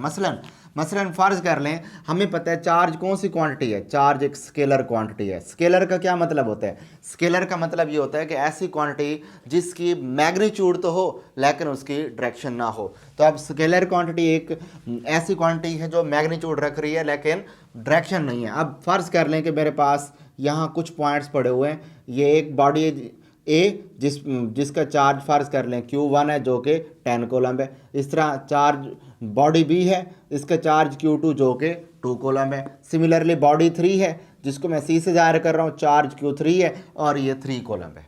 अब सवाल ये है कि इस जगह पर इसका जो टोटल चार्ज है वो कितना होगा। अगर मैं आपको कहूँ कि मुझे Q टोटल निकाल के दें, तो सिंपल सी बात है, चूंकि एक स्केलर क्वांटिटी है, स्केलर क्वांटिटी को हमेशा सिंपली अरिथमेटिक ऑपरेशन से ऐड करते हैं। तो आपने क्या करना होगा, Q1 + Q2 + Q3 इन चार्जेस को आपने ऐड कर देना। जितने भी पड़े हों सबको आपने ऐड करने, यह नहीं है इसकी एक एडिटिव नेचर है। ठीक है। उसके बाद थर्ड प्रॉपर्टी है हमारे पास, ये बड़ी अहम प्रॉपर्टी है, इसमें से बहुत ज़्यादा एमसीक्यू पूछी जाती हैं। This is called quantisation. Quantisation, यहाँ से E CAT M D CAT में भी बहुत ज़्यादा एमसीक्यूज आती हैं। इस क्वांटाइजेशन ऑफ चार्ज को आपने डिटेल में फोकस पढ़ने स्टडी करना है कि क्वांटाइजेशन ऑफ चार्ज क्या होती है। क्वांटाइजेशन ऑफ चार्ज की बात करें तो इस चैप्टर में हम आगे चल के देखेंगे मिल्कॉन्स मेथड। और मिल्कॉन्स मेथड क्या कहते हैं? मिल्कॉन्स मेथड ये कहता है कि charge on a body is equal to the integral multiple of minimum value of charge on a body, यानी किसी भी पार्टिकल पर जो या बॉडी पर जो कम से कम चार्ज की वैल्यू है उसका इंटेग्रल मल्टीपल होंगे तमाम आगे आने वाले चार्जेस। अब सवाल ये है कि minimum charge on a body क्या होता है? Minimum charge on a body होता है 1.6 मल्टीप्लाई 10⁻⁻⁻19 कोलम्ब, यानी कि क्यू मिनिमम की वैल्यू, यानी कम से कम किसी बॉडी पर इतना चार्ज है, इससे ज़्यादा चार्ज नहीं हो सकता। अब यहाँ इस चीज़ को मैं थोड़ा सा आगे अभी एक्सप्लेन करता हूँ कि मिनिमम चार्ज का क्या मतलब है, फिर हम इससे रिलेटेड बाकी तमाम एमसीक्यूज देखेंगे। मिनिमम चार्ज से यहाँ पर एक एमसीक्यू पूछते हैं कि minimum value of charge on a body. तो अब मिनिमम वैल्यू की बात करें तो मिनिमम वैल्यू ऑफ चार्ज, तो आप सिंपल ये कहेंगे कि मिनिमम वैल्यू ऑफ चार्ज है जी 1.6 मल्टीप्लाई 10⁻⁻⁹ कोलम। ठीक है। अब अगर मैं आप एमसीक्यू को यूं चेंज कर दूं कि minimum value of charge that can exist independently, independently यानी जो कि आज़ादाना रह सकती है। आज़ादाना का क्या मतलब है? अब ज़रा हमें एटॉमिक स्ट्रक्चर को देखना है कि एटॉमिक स्ट्रक्चर कैसी होती है। एटॉमिक स्ट्रक्चर की अगर मैं बात करूं तो एटॉमिक स्ट्रक्चर के अंदर ये हमारे पास फ़र्ज़ करें एक एटम है और इस एटम में सेंटर में न्यूक्लियस है जिसमें प्रोटॉन और न्यूट्रॉन है और इसके गिर्द इलेक्ट्रॉन रिवॉल्व कर रहे हैं। इंडिपेंडेंटली का मतलब ऐसा चार्ज या ऐसा पार्टिकल जो कि आज़ादाना रह सके। तो अब इनमें देखें तो प्रोटॉन न्यूट्रॉन ये दोनों इंडिपेंडेंटली नहीं रह सकते। इंडिपेंडेंटली सिर्फ कौन सा रह सकता है? इलेक्ट्रॉन रह सकते हैं। इसका मतलब इलेक्ट्रॉन पर मिनिमम चार्ज की वैल्यू 1.6 मल्टीप्लाई 10⁻⁻⁹ कोलम है। लेकिन क्या इससे छोटी वैल्यू हो सकती है? यस, इससे छोटी वैल्यू हो सकती है। किसकी? वो हो सकती है प्रोटॉन की। अगर हम प्रोटॉन की बात करें, जो कि आप आगे आके न्यूक्लियर फिजिक्स वाले चैप्टर में पढ़ेंगे कि प्रोटॉन को भी मज़ीद तोड़ा जा सकता है जो कि क्वार्क्स से मिलकर बनता है। और अगर हम क्वार्क्स की बात करें तो प्रोटॉन 2 अप क्वार्क और 1 डाउन क्वार्क से मिलकर बनता है। सिमिलरली अगर मैं न्यूट्रॉन की बात करूं तो न्यूट्रॉन ये है प्रोटॉन, और अगर न्यूट्रॉन की बात करूं तो न्यूट्रॉन 2 डाउन क्वार्क और 1 अप क्वार्क से मिलकर बनता है। इसका मतलब यहाँ से वाज़े हो गया कि चार्ज की मिनिमम वैल्यू 1.6 मल्टीप्लाई 10⁻⁻⁹ से कम हो सकती है, लेकिन वो जो वैल्यू होगी वो इंडिपेंडेंटली नहीं है, वो उस न्यूक्लियस के अंदर बाउंडेड है। ठीक है। और हम किसकी डिस्कशन कर रहे हैं? हम डिस्कशन कर रहे हैं minimum value of charge that can exist independently, mean के इलेक्ट्रॉन इंडिपेंडेंट है जबकि ये दोनों प्रोटॉन और न्यूट्रॉन इंडिपेंडेंट नहीं है, जिस वजह से हम किसकी बात करते हैं? इलेक्ट्रॉन की बात करते हैं। ठीक हो गया। तो ये चीज़ हमने क्लियर कर ली। उसके बाद फ़र्ज़ कर लें मेरे पास एक बॉडी है, मैं यहाँ एक बॉडी बना लेता हूँ और मैं ये देखना चाह रहा हूँ कि उसके ऊपर चार्ज आते कैसे हैं। सपोज एक बॉडी ये वाली है, एक बॉडी ये वाली है। Suppose this is body A and this is body B. अब फर्ज कर लिया इस बॉडी ए के ऊपर पॉजिटिव चार्ज है, इस बॉडी बी के ऊपर नेगेटिव चार्ज है। क्या मतलब है इसका? पॉजिटिव चार्ज का मतलब ये है कि इसके अंदर प्रोटॉन की तादाद इलेक्ट्रॉन के मुकाबले में ज़्यादा है, और नेगेटिव चार्ज का मतलब ये है कि इसके अंदर इलेक्ट्रॉन की तादाद प्रोटॉन के मुकाबले में ज़्यादा है। मतलब ये कि इसके अंदर 1 इलेक्ट्रॉन या 2 इलेक्ट्रॉन या कुछ ना कुछ इलेक्ट्रॉन ज़्यादा हैं जबकि इसके अंदर इलेक्ट्रॉन कम है। फ़र्ज़ कर लेता हूँ कि इसमें से 1 इलेक्ट्रॉन ट्रांसफ़र करके चला गया, 1 इलेक्ट्रॉन ट्रांसफ़र करके होके उधर चला गया। इट्स मीन इसके ऊपर 1 इलेक्ट्रॉन ट्रांसफ़र कर होके चला गया तो इसके ऊपर 1e पॉजिटिव चार्ज आ जाएगा, जिसके ऊपर जबकि इसके ऊपर नेगेटिव 1e चार्ज आ जाएगा। क्लियर बात? सपोज इसी तरह मैं कहता हूँ कि एक दूसरा चार्ज भी ट्रांसफ़र होके चला गया, 2e, इसका मतलब क्या होगा, इसका मतलब इसमें 2e पॉजिटिव चार्ज आ गया, 2 इलेक्ट्रॉन निकल गए, इसमें से एक और इलेक्ट्रॉन निकल गया, तो एक इलेक्ट्रॉन यहाँ से चला गया, यहाँ पर अब 2e नेगेटिव चार्ज आ गया। सिमिलरली मैं ये कह देता हूँ कि इसमें से एक और इलेक्ट्रॉन निकल के चला गया, इसका मतलब क्या हो गया, इसका मतलब इसके ऊपर पॉजिटिव 3e चार्ज आ गया, इसके ऊपर नेगेटिव 3e चार्ज आ गया। Similarly up to so on हम कह सकते हैं कि इसके ऊपर पॉजिटिव Ne चार्ज आएंगे और इसके ऊपर पॉजिटिव नेगेटिव Ne चार्ज आएंगे। This is called quantization. आप देख रहे हैं कि एक एक चार्ज निकल के जा सकता है, कभी हम ऐसा नहीं कहेंगे कि इसमें से 1.5 चार्ज निकल के गए, ऐसा नहीं होगा। कभी हम ऐसा नहीं कहेंगे कि इसमें से 3.6 इलेक्ट्रॉन निकल के गए, ऐसा नहीं होगा। चार्ज या तो एक निकल के जाएगा, 2, 3, 4 निकल के जाएंगे, ऐसा नहीं होगा कि इसमें से चार्जेस फ्रिक्शन में जाए। ठीक हो गया। तो यहाँ से पता लगा कि यहाँ से हमने इस मैथमेटिकल रिजल्ट को समझ लिया कि Q is equal two plus minus Ne। ये Q से मुराद चार्ज ऑन बॉडी है, चार्ज ऑन बॉडी, किसी बॉडी के ऊपर कितना चार्ज है।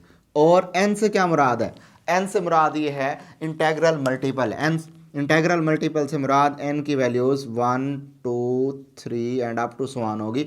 ये नेचुरल नंबर होंगे, इंटीजर की शेप में होंगे। ये कभी ऐसा नहीं होगा कि 1.2 ऐसा नहीं हो सकता, 1.3 नहीं हो सकता, 1.4 नहीं हो सकता, ऐसी वैल्यूज़ नहीं होंगे। इस वजह से हम इसको कहते हैं कि n मेन इंटीजर होते हैं, यानी इंटेग्रल नंबर होते हैं। और फिर e से क्या मुराद है, ई से मुराद minimum value of charge on a body है। और मैं आपको बता चुका हूँ कि किसी बॉडी पर जो मिनिमम वैल्यू ऑफ चार्ज है वो कितनी है, 1.6 मल्टीप्लाई 10⁻⁻19 कोलम्ब होती है। किसी बॉडी पर कम से कम चार्ज की वैल्यू इतनी होती है, इससे ज़्यादा हो सकती है, इससे कम नहीं हो सकती। वो 4 से मुराद क्या है, 4 से मुराद minimum value of charge of electron कहा जा सकता है। सिमिलरली यहाँ से अब 2-3 किस्म की और MCQs देख लेते हैं जो कि पूछी जाती हैं। ठीक हो गया। और अगले लेक्चर में इस पूरे चार्ज वाले टॉपिक की डिटेल MCQ की डिस्कशन करेंगे। ठीक है। तो फिलहाल के लिए चंद एक MCQs बता रहा हूं। अब एक MCQ यहां से आती है कि विच ऑफ द फॉलोइंग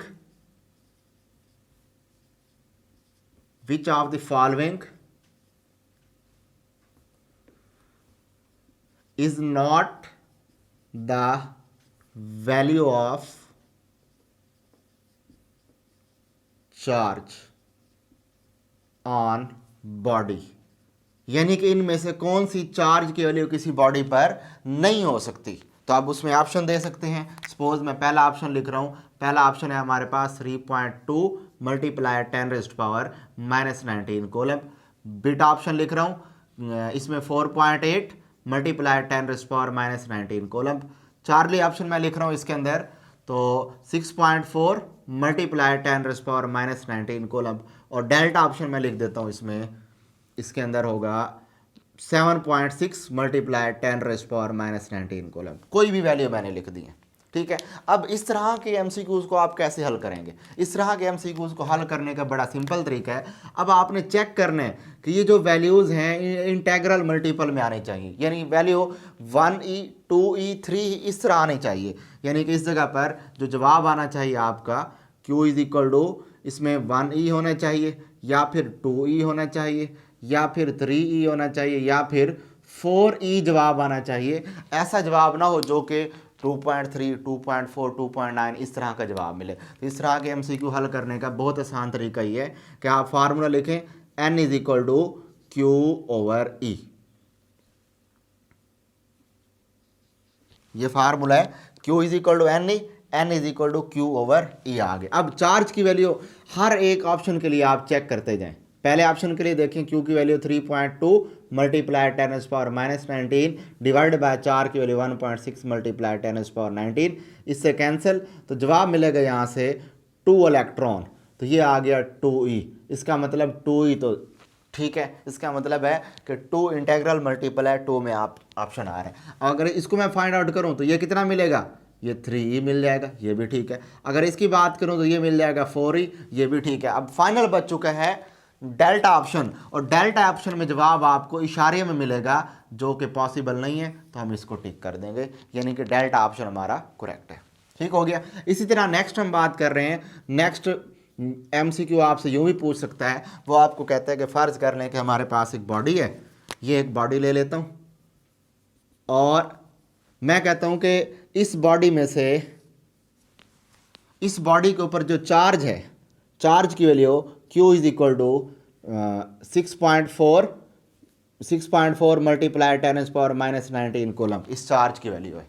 ठीक हो गया। अब सवाल मेरा ये है कि बताएं इसमें से कितने इलेक्ट्रॉन ट्रांसफर होकर गए हैं, how many electron are transferred, यानी कि इसके ऊपर पॉजिटिव चार्ज है ना, ये पॉजिटिव है। पॉजिटिव का मतलब ये है कि इसमें प्रोटॉन की तादाद ज़्यादा, इलेक्ट्रॉन की तादाद कम है। इलेक्ट्रॉन की तादाद कम होने का मतलब इलेक्ट्रॉन इसमें से निकल के गए हैं। और सवाल मेरा ये है कि अगर इस बॉडी पे इतना चार्ज है तो बताएं इसमें से कितने इलेक्ट्रॉन निकले होंगे, नंबर ऑफ इलेक्ट्रॉन निकालने हैं। दोबारा वही फार्मूला लगा दें, वो फार्मूला क्या है हमारे पास, Q is equal to NE, number of electron निकालने हैं तो N is equal to Q/E। तो आंसर यहाँ से आपको क्या मिलेगा, N is equal to Q की वैल्यू कितनी है 6.4 मल्टीप्लाई 10⁻⁻19 डिवाइडेड बाय E की वैल्यू 1.6 मल्टीप्लाई 10⁻⁻19 कैंसिल हो गया। यहाँ से जवाब मिल गया हमारे पास 4 इलेक्ट्रॉन। तो पता लगा कि अगर किसी बॉडी के ऊपर इतना चार्ज हो तो यहाँ से हम अंदाज़ा लगा सकते हैं कि इतने इलेक्ट्रॉन इसमें से निकल के गए हैं तो इतना चार्ज आएगा। तो इस तरह की और भी MCQ दे सकता है, चार्ज देकर वो आपसे ये वैल्यू पूछ ले।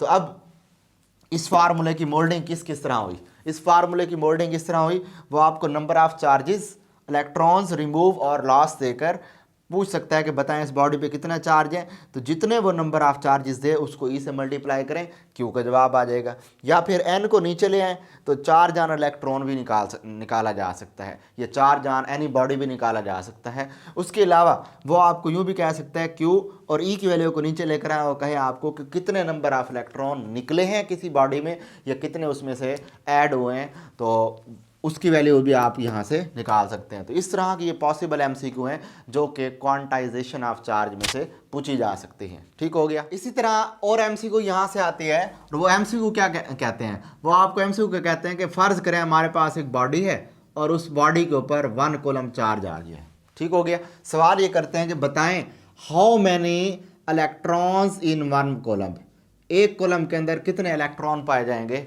ये उनका सवाल है। वैसे तो हमें ये इक्वेशन याद है, मैंने शुरू में बताई थी कि एक कॉलम के अंदर 6.25 मल्टीप्लाई 10⁻18 इलेक्ट्रॉन्स पाए जाते हैं, लेकिन हम इसको प्रूफ करते हैं कि ये होते कैसे हैं। इसका सिंपल यही क्वांटाइजेशन ऑफ चार्ज वाला फार्मूला लगाएं, Q is equal to NE और इसके अंदर N निकालना है हमने, तो Q/E is equal to N आ गया और N is equal to Q की वैल्यू कितनी है हमारे पास, Q is equal to 1 coulomb है तो यहाँ 1 से ही लगाएं, डिवाइड बाई E की वैल्यू 1.6 मल्टीप्लाई 10⁻⁻19।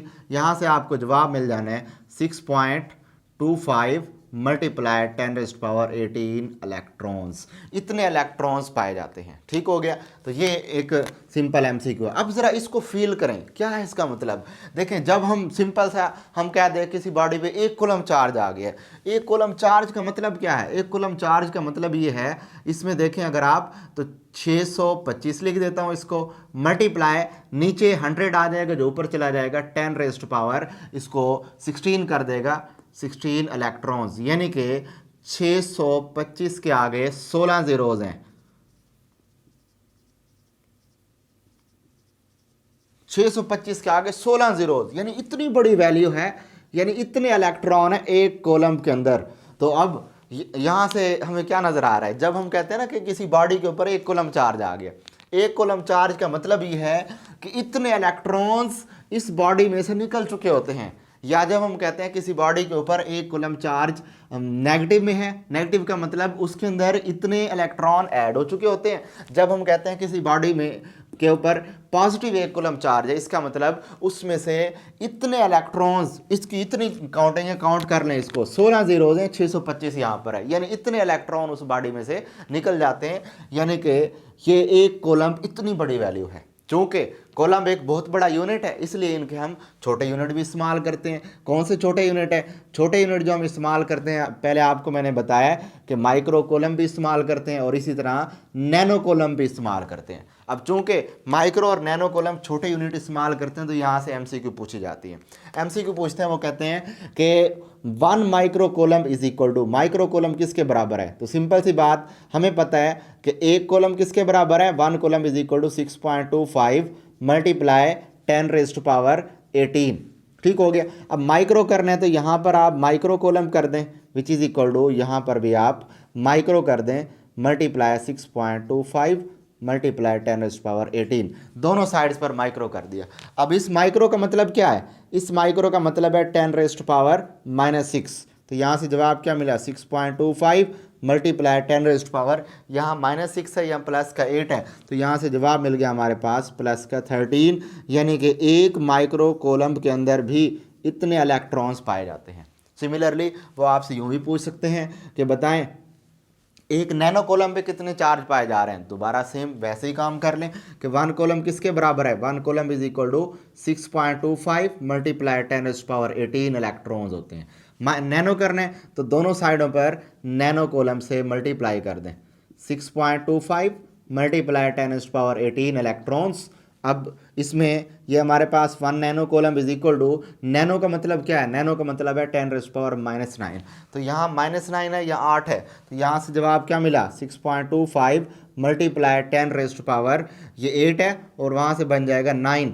तो इसका मतलब 1 नैनो कोलम्ब में इतने इलेक्ट्रॉन पाए जाते हैं, 10⁻9, यानी कि 625 के आगे 7 जीरोज आ जाएंगे, जबकि यहाँ पर 625 के आगे 11 जीरोज आ जाएंगी। ठीक हो गया। तो इस तरह से इनसे रिलेटेड भी एमसीक्यूज पूछी जा सकती हैं। ठीक हो गया। अब हम एक और प्रॉपर्टी देख रहे हैं और वो प्रॉपर्टी हमारे पास है जी, conservation of charge. Conservation of charge. अच्छा, अब आप देखें, जिस तरह आपने कंजर्वेशन ऑफ मोमेंटम पढ़ा, कंजर्वेशन ऑफ मोमेंटम क्या था? कंजर्वेशन ऑफ मोमेंटम ये था कि in an isolated system total momentum of a body remains constant, यानी कि initial momentum before collision and after collision, जो फाइनल मोमेंटम थे वो दोनों आपस में बराबर होते हैं। सेम इसी तरह इसकी मिसाल लेते हैं, फ़र्ज़ कर लें कि उसके अंदर हमने कहा कि 2 बॉल्स हैं, सपोज ये 2 बॉल्स हमारे पास हैं। पहली बॉल है पी, इसकी जो मोमेंटम है फ़र्ज़ करें हमारे पास 10 है, और ये दूसरी बॉल है, इसका मोमेंटम हमारे पास 5 है। तो अब ये दोनों आई, आपस में टकराई, टकराने के बाद ये सेपरेट हो गई। सेपरेट होने के बाद इनका जो आफ्टर कोलिजन मोमेंटम था, सपोज ये हमारे पास है 8, तो उसके बाद ये P2 प्राइम ये कितना होगा? ये 7 होगा। अब अगर नेट निकालें 10 प्लस P1, अब इसमें जो नेट मोमेंटम निकालना चाह रहे हैं तो नेट मोमेंटम कैसे निकलेगा? Initial momentum P1 plus P2 is equal to final momentum P1 prime plus P2 prime है। तो कितना हुआ? 10 plus 5 which is equal to यहाँ पर 8 प्लस 7। तो यहाँ से आंसर क्या मिला? 15 इज इक्वल टू 15। जिस तरह आपने मोमेंटम वाली कहानी पढ़ी है, सेम इसी तरह इसी चीज़ को हम चार्ज में भी देखेंगे। चार्ज वाली कहानी कैसे होगी? चार्ज वाली कहानी सिंपल सी ये होगी कि in an isolated system, in an isolated system total charge on a body remains constant, यानी कि बॉडी पर जो टोटल चार्ज है वो कांस्टेंट है। या फिर यूं कह सकते हैं कि total initial sum of initial momentum summation Q I is equal to summation Q F, final momentum ये बराबर है से चार्ज की तरह, यानी कि total charge on a body is equal to constant या sum of initial charge is equal to sum of final charge होते हैं। इसको भी अभी हम देखते हैं। फिलहाल ये देखें कि यहाँ पर एक लफ्ज़ है आइसोलेटेड।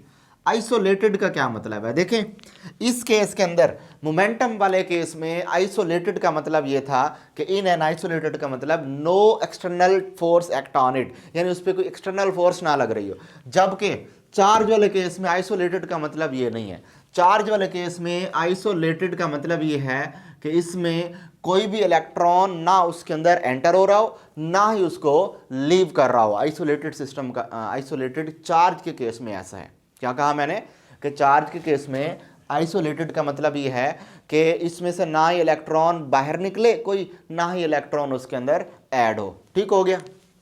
तो आइसोलेटेड की बात भी हमने यहाँ पे समझ ली। अच्छा, अब उसके बाद फिर नेक्स्ट हम ये देख रहे हैं इससे रिलेटेड कि सपोज हमारे पास एक बॉडी है, ये एक बॉडी ये है हमारे पास, और इसके ऊपर हमारे पास इनिशियली तौर पर चार्ज अवेलेबल है। फ़र्ज़ कर लें कि ये Q1 is equal to 10 coulomb है, और दूसरी यहाँ पर एक चार्ज पड़ा हुआ है और ये Q2 है जो कि 15 कोलम्ब है। ठीक हो गया। इन दोनों चार्जेस को आपस में मिलाया, चार्जेस को आपस में मिलाने के बाद इनको सेपरेट कर लिया। अब मेरा सवाल ये है कि बताएं, सेपरेट होने के बाद अगर ये चार्ज है Q1 प्राइम, इसके ऊपर सपोज 9 कोलम चार्ज आ गए, तो Q2 के ऊपर कितना चार्ज आएगा ये निकाल के दें। इस तरह की आपसे MCQ पूछी जाएगी। अब इस तरह की MCQ में आप क्या जवाब देंगे इसका? इसमें सिंपल सी बात है, आप ये कहेंगे इसमें क्वांटाइजेशन ऑफ चार्ज होगी, बल्कि कंजर्वेशन ऑफ चार्ज होगी। और कंजर्वेशन ऑफ चार्ज क्या कहता है? कंजर्वेशन ऑफ चार्ज ये कहता है कि summation QI initial momentum is equal to summation Q final. Initially तौर पर क्या होगा हमारे पास? Q1 plus Q2 which is equal to Q1 prime plus Q2 prime होगा। हमने Q2 प्राइम को फाइंड आउट करना है, इसको एक तरफ ले लें, बाकी पैरामीटर दूसरी तरफ। ये हमारे पास 10 plus 15 which is equal to यहाँ पर होगा 9 प्लस ये होगा Q2 प्राइम। बाकी फैक्टर इधर आ जाएंगे, 25 minus 9 which is equal to Q2 prime. अब 25 माइनस 9 कर लें तो कितना आंसर आपको मिल जाएगा? यहाँ से 16 आंसर मिल जाएगा। तो इसका मतलब ये हुआ कि Q2 प्राइम जो है हमारे पास, इसमें 16 कोलम चार्ज होगा।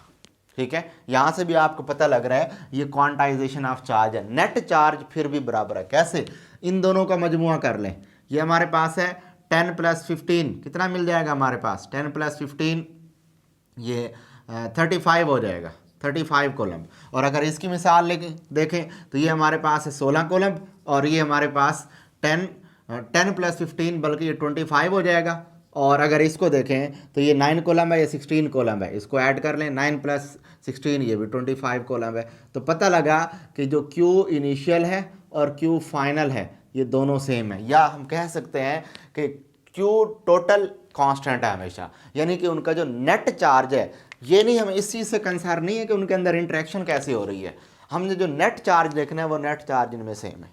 क्लियर हो गई बात? ये तो ये हो गई हमारे पास इस तरह कंजर्वेशन ऑफ चार्ज। और यहाँ से हमें पता लग गया कि charge can neither be created nor be destroyed but converted one form to another form. देखें इस पूरे केस के अंदर क्या देखा हमने कि चार्ज एक शक्ल से दूसरी शक्ल में चेंज हो रहे हैं। ठीक है, और charge can neither be created nor be destroyed, ना वो पैदा हुए हैं ना ही वो ख़त्म हुए हैं, बल्कि वो एक से दूसरे में कन्वर्टेबल हैं, ट्रांसफरेबल है। ठीक हो गया।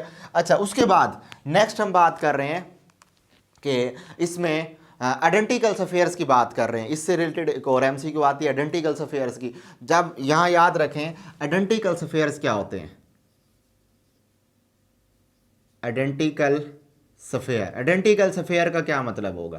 आइडेंटिकल का सफेयर या लफ्ज़ इसके लिए इस्तेमाल कर ले आइडेंटिकल चार्जेस, आइडेंटिकल चार्जेस लफ्ज़ इस्तेमाल करें, या आइडेंटिकल सफेयर्स का क्या मतलब होता है? सफेयर्स का मतलब है कि उसका जो साइज जो है दोनों चार्जेस के वो सेम होंगे। ठीक है, तो जब भी आपको MCQ में लफ्ज़ इस्तेमाल करके दे दे आइडेंटिकल चार्जेस, ठीक है, वो आपको यूँ कहेगा MCQ में कि हमारे पास दो आइडेंटिकल चार्जेस हैं। सपोज ये हमारे पास है एक चार्ज Q1 जो कि 10 कोलम का है, दूसरा चार्ज है हमारे पास Q2 जो कि फ़र्ज़ कर लें 0 कोलम है।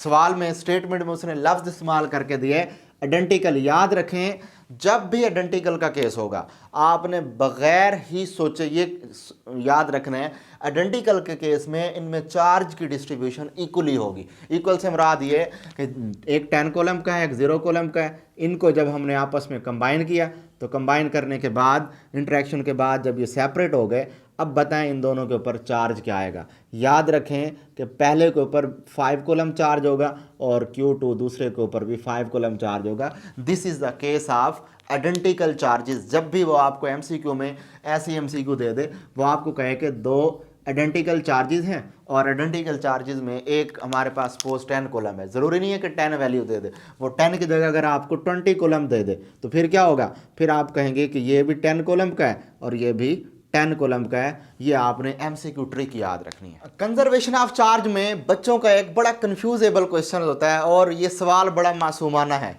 वो सवाल क्या करते हैं, वो कहते हैं कि पेयर प्रोडक्शन के अंदर जिस तरह हम ये कहते हैं कि यहाँ से गैमा रे फोटॉन आ रहे हैं जो कि हैवी पार्टिकल की वेसिनिटी में यहाँ से जब जाते हैं तो अब जाने के बाद यहाँ से दो पार्टिकल्स बनते हैं, एक इलेक्ट्रॉन और दूसरा पॉजिट्रॉन बनता है। ठीक हो गया, यानी कि एक पार्टिकल और दूसरा एंटी पार्टिकल बनता है। जो पार्टिकल बनता है उसका जो हमारे पास चार्ज होता है वो नेगेटिव 1.6 मल्टीप्लाई 10⁻⁻19 कूलम होता है।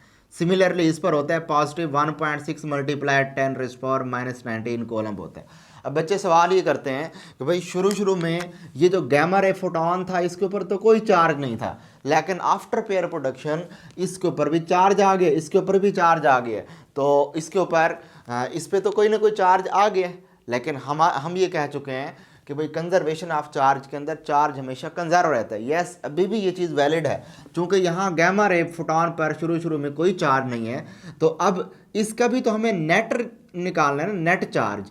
नेट चार्ज के तौर पर इनका जो नेट चार्ज होगा वो 0 होगा।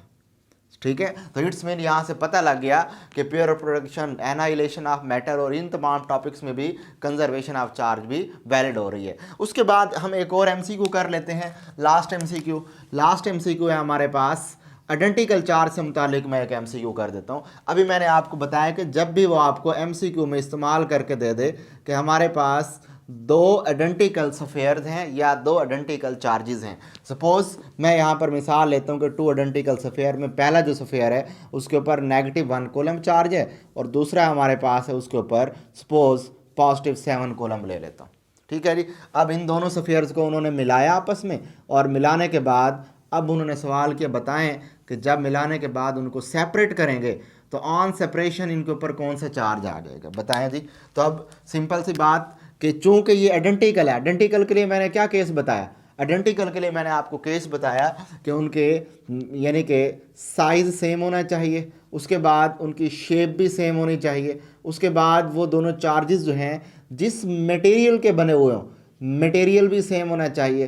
प्लस हाँ अलबत्ता एक चीज़ है कि इनके कलर चेंज हो सकते हैं, यानी कि डिफरेंट कलर्स हो सकते हैं, लेकिन साइज़, शेप और मटेरियल सेम होने चाहिए। तो वो सवाल ये करते हैं कि बताएं इसके ऊपर कितना चार्ज आएगा। तो सिंपल सी बात है, हमने क्या करना है इसके अंदर, आइडेंटिकल का मतलब मैंने कहा था कि दोनों के अंदर सेम चार्जेस आएंगे, यानी उनके आधे आधे चार्जेस आएंगे। तो सबसे पहले हमने इनका नेट निकाल लेना है। तो नेट हमारे पास इसका कितना होगा, -7 है और ये -1 कॉलम है, कितना मिल जाएगा हमारे पास, 6 कॉलम मिल जाएगा। इसका मतलब कि 3 कॉलम इसमें आ जाएगा, 3 कॉलम इसमें आ जाएगा। ठीक है जी। अगर इसका नेट निकालें तो इसका नेट कॉलम भी कितना आ जाएगा, 6 कॉलम। या इसको हम यूँ भी सॉल्व कर सकते हैं, इसको हम कह दें Q1 और इसको हम मान लें Q2, इसको मान लें Q3 और इसको मान लें Q4। ठीक हो गया। इन सब को यानी कि क्वांटाइज इसमें कंजर्वेशन ऑफ चार्ज के तरह आप कर लें, Q1 Q2 is equal to Q1 prime plus Q2 prime कर लें, चेक कर लें क्या ये ठीक है या नहीं। तो -1 प्लस यहाँ पर 7 आ जाएगा विच इज़ इक्वल टू 3 + 3। तो यहाँ से देख लें आप, ये भी 6 कॉलम बार है और ये भी 6 कॉलम बार है। तो पता लग गया कि वाकई आइडेंटिकल में ये 3 ही आएंगे। ठीक है, तो आइडेंटिकल का केस से मुतालिक इस तरह के भी एमसीक्यू आ जाए तो आपने इसको हल कर लेना है। उसके बाद नेक्स्ट हम चल रहे हैं, नेक्स्ट हमारे पास इसकी लास्ट प्रॉपर्टी है, और भी बहुत सी प्रॉपर्टी है, लेकिन इनमें जो लास्ट अब ले रहे हैं वो हमारे पास इनवेरिएंट होता है।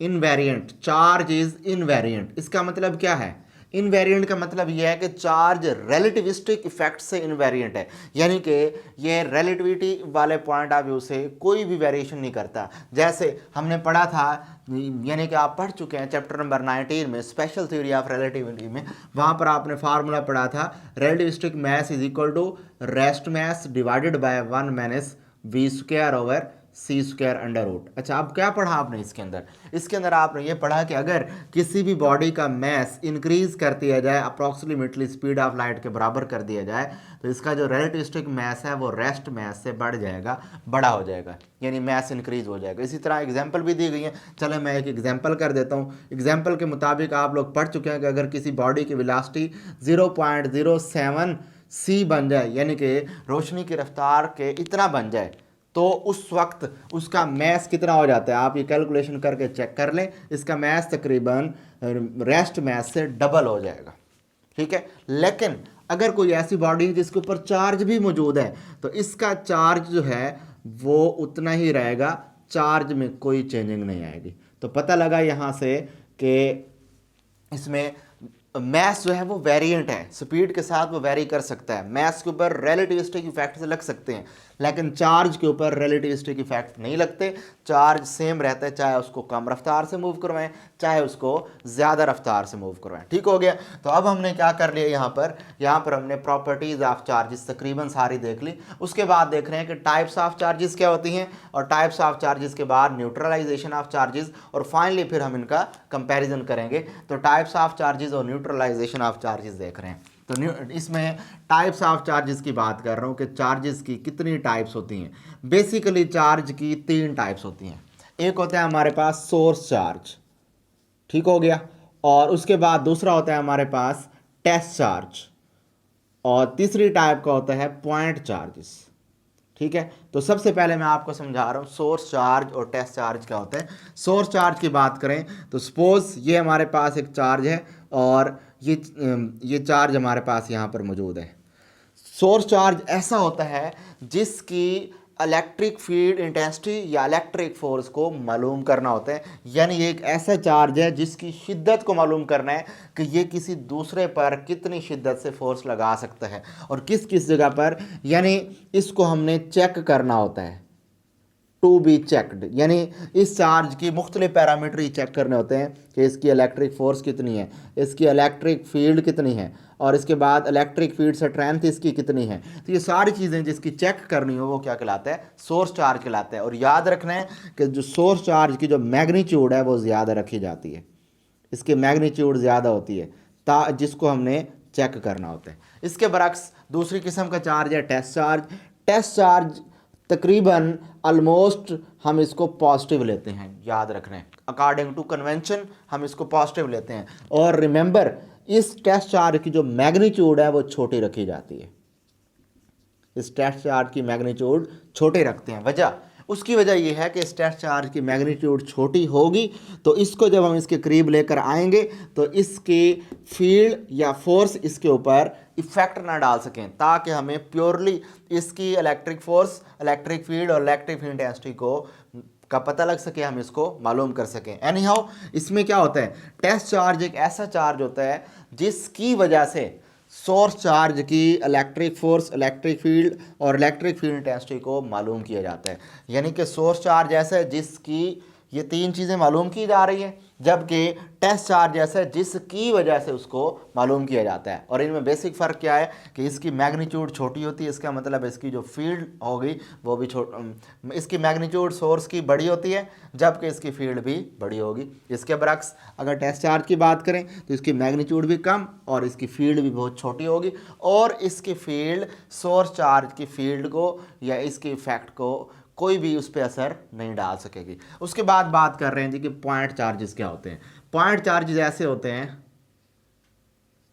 Those charges whose sizes is very small. देखें, ये हमारे पास है, ये 2 चार्ज है हमारे पास, जबकि इनका जो डिस्टेंस है वो ये वाला है जो कि हमने इसके सेंटर से लिया हुआ है, डिस्टेंस इनका बड़ा है। तो those charges whose size is very small as compare to the distance between them is called point charges. तो ये 3 किस्म के हमारे पास चार्जेस होते हैं जो कि हमने आगे चल के यूज़ करने हैं इस चैप्टर के अंदर। ठीक हो गया।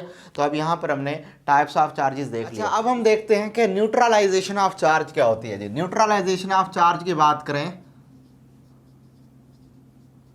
न्यूट्रलाइजेशन ऑफ चार्ज यानी कि चार्ज को न्यूट्रल कैसे करते हैं जी।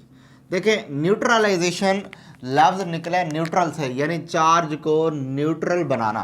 ठीक है, इससे पहले आप ये समझें कि कुदरत का एक नेचर का कायदा है कि हर एक चीज़ जो फ्लो करती है वो उसका फ्लो हमेशा हाई पोटेंशियल से लो पोटेंशियल की तरफ होता है। याद रख लें कि कुदरत का ये कायदा है कि हर चीज़ हमेशा हाई से लो की तरफ मूव करती है और ख़ुद को वो स्टेबल बनाना चाहती है।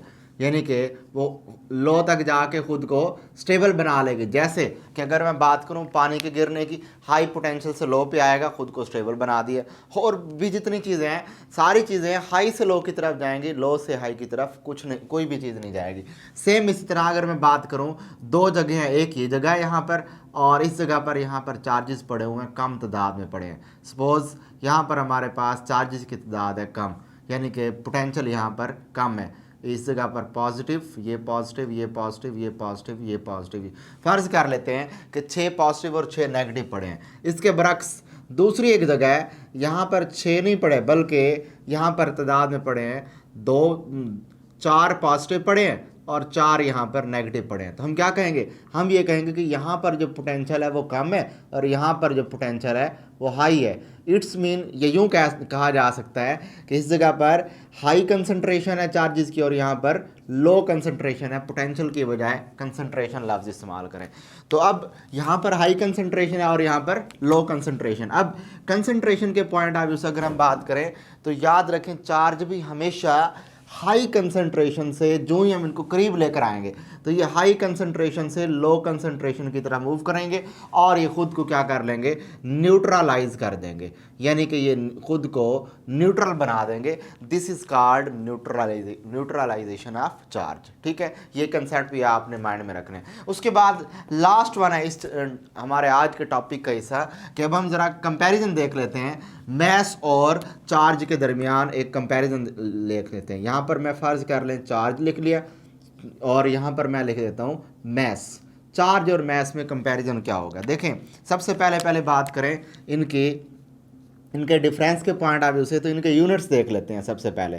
तो अगर हम बात करें चार्ज की यूनिट की, तो चार्ज की यूनिट क्या होती? कॉलम, जबकि मैस की यूनिट क्या हमारे पास? किलोग्राम। ठीक हो गया। उसके बाद ये हमारे पास जो चार्ज है ये कौन सी क्वांटिटी है? चार्ज एक डिराइव्ड क्वांटिटी है। इसके बरक्स अगर मैस की बात करें वो कौन सी क्वांटिटी है? ये एक बेस क्वांटिटी है। दूसरा फ़र्क भी हमने देख लिया। तीसरे फ़र्क की अगर हम बात करें तो इनकी कंजर्वेशन की बात करें जी, कंजर्वेशन की।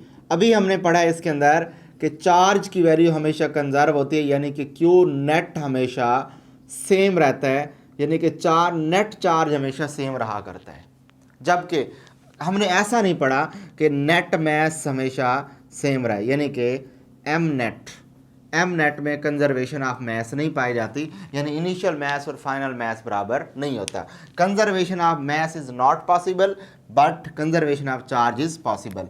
इसके बरक्स अगर हम बात करें इसमें इनवेरिएंस की, इनवेरिएंट वाली प्रॉपर्टी की, तो अभी हमने क्या कहा? इनवेरिएंट वाली प्रॉपर्टी में हमने ये कहा कि चार्ज हमेशा, यानी कि बाद में चार्ज या पहले चार्ज, कभी भी ये स्पीड पे डिपेंड नहीं कर रहा, चार्ज हमेशा सेम रहता है। It is independent of velocity, यानी ये वेलोसिटी के ऊपर यानी रफ्तार के ऊपर डिपेंड नहीं करता। चार्ज को जितना मर्जी आप तेज़ी से मूव करवाएं, अगरचे स्पीड ऑफ लाइट से मूव करवाएं, तो चार्ज पे कोई फ़र्क नहीं आएगा। ठीक हो गया। इसके बरक्स अगर मैस की बात करें तो मैस स्पीड ऑफ लाइट से मूव करवाने से इंक्रीज हो सकता है। ठीक हो गया। उसके बाद एक और फ़र्क देख लेते हैं इसमें, इनकी क्वांटाइजेशन की बात कर लेते हैं। क्वांटाइजेशन, तो अभी हमने देखा कि quantization of charge is possible, Q is equal two plus minus NE। हमें मिल्कॉन ने बताया, मिल्कॉन अल्ट्रॉ मेथड के जरिए हमने पढ़ा कि quantization of charge is possible and every body has a charge which is integral multiple of minimum charge on a body which is 1.6 multiply 10⁻⁻19 का ये मल्टीपल है। जबकि quantization of mass is yet impossible, mass की quantization आज तक नहीं हुई, नहीं आज तक डिस्कवर हुई। अलबत्ता इसके ऊपर रिसर्च जारी है, मे भी कभी आगे आके पता लग जाए। फिलहाल तक क्वांटाइजेशन ऑफ मैस का हमें नहीं पता। So it's all about charge. तो हमने टोटल देखा इस पूरे लेक्चर में, अगरचे लेक्चर बड़ा था लेकिन मैंने एक एक पॉइंट को, एक एक टॉपिक को डिटेल में सम अप किया है और मैंने कोशिश की है कि एक एक पॉइंट को कवर कर दूं। ठीक हो गया। अच्छा, अब उसके बाद हमारी जो नेक्स्ट वीडियो है, इससे नेक्स्ट वाली वीडियो, उस नेक्स्ट वाली वीडियो में इसी चार्ज से मुतालिक मैं 30 मुख्तलिफ़ किस्म के टाइप की MCQ बताऊंगा, उसको मुकम्मल एक एक एमसीक्यू का सॉल्यूशन बताऊंगा, ताकि आपको उसमें 30 डिफरेंट टाइप के एमसीक्यू को हल करना आ जाए और उसी से रिलेटेड ही मिलती जुलती बाकी सारी चार्ज वाली एमसीक्यू होंगी। 30 मुख्तलिफ किस्म के एमसीक्यू के कंसेप्ट हैं और इसका मैं लिंक आपको ये नीचे इसके अंदर पहले कमेंट सेक्शन में भी डाल दूंगा और इस लिंक पे आपने जाके उसको भी देख लेना। इससे नेक्स्ट वाली वीडियो का लिंक होगा जिसमें कि मैं इस पूरे चार्ज के मुकम्मल डिटेल सॉल्यूशन बताऊंगा। ठीक हो गया, तो थैंक यू, अल्लाह हाफिज़।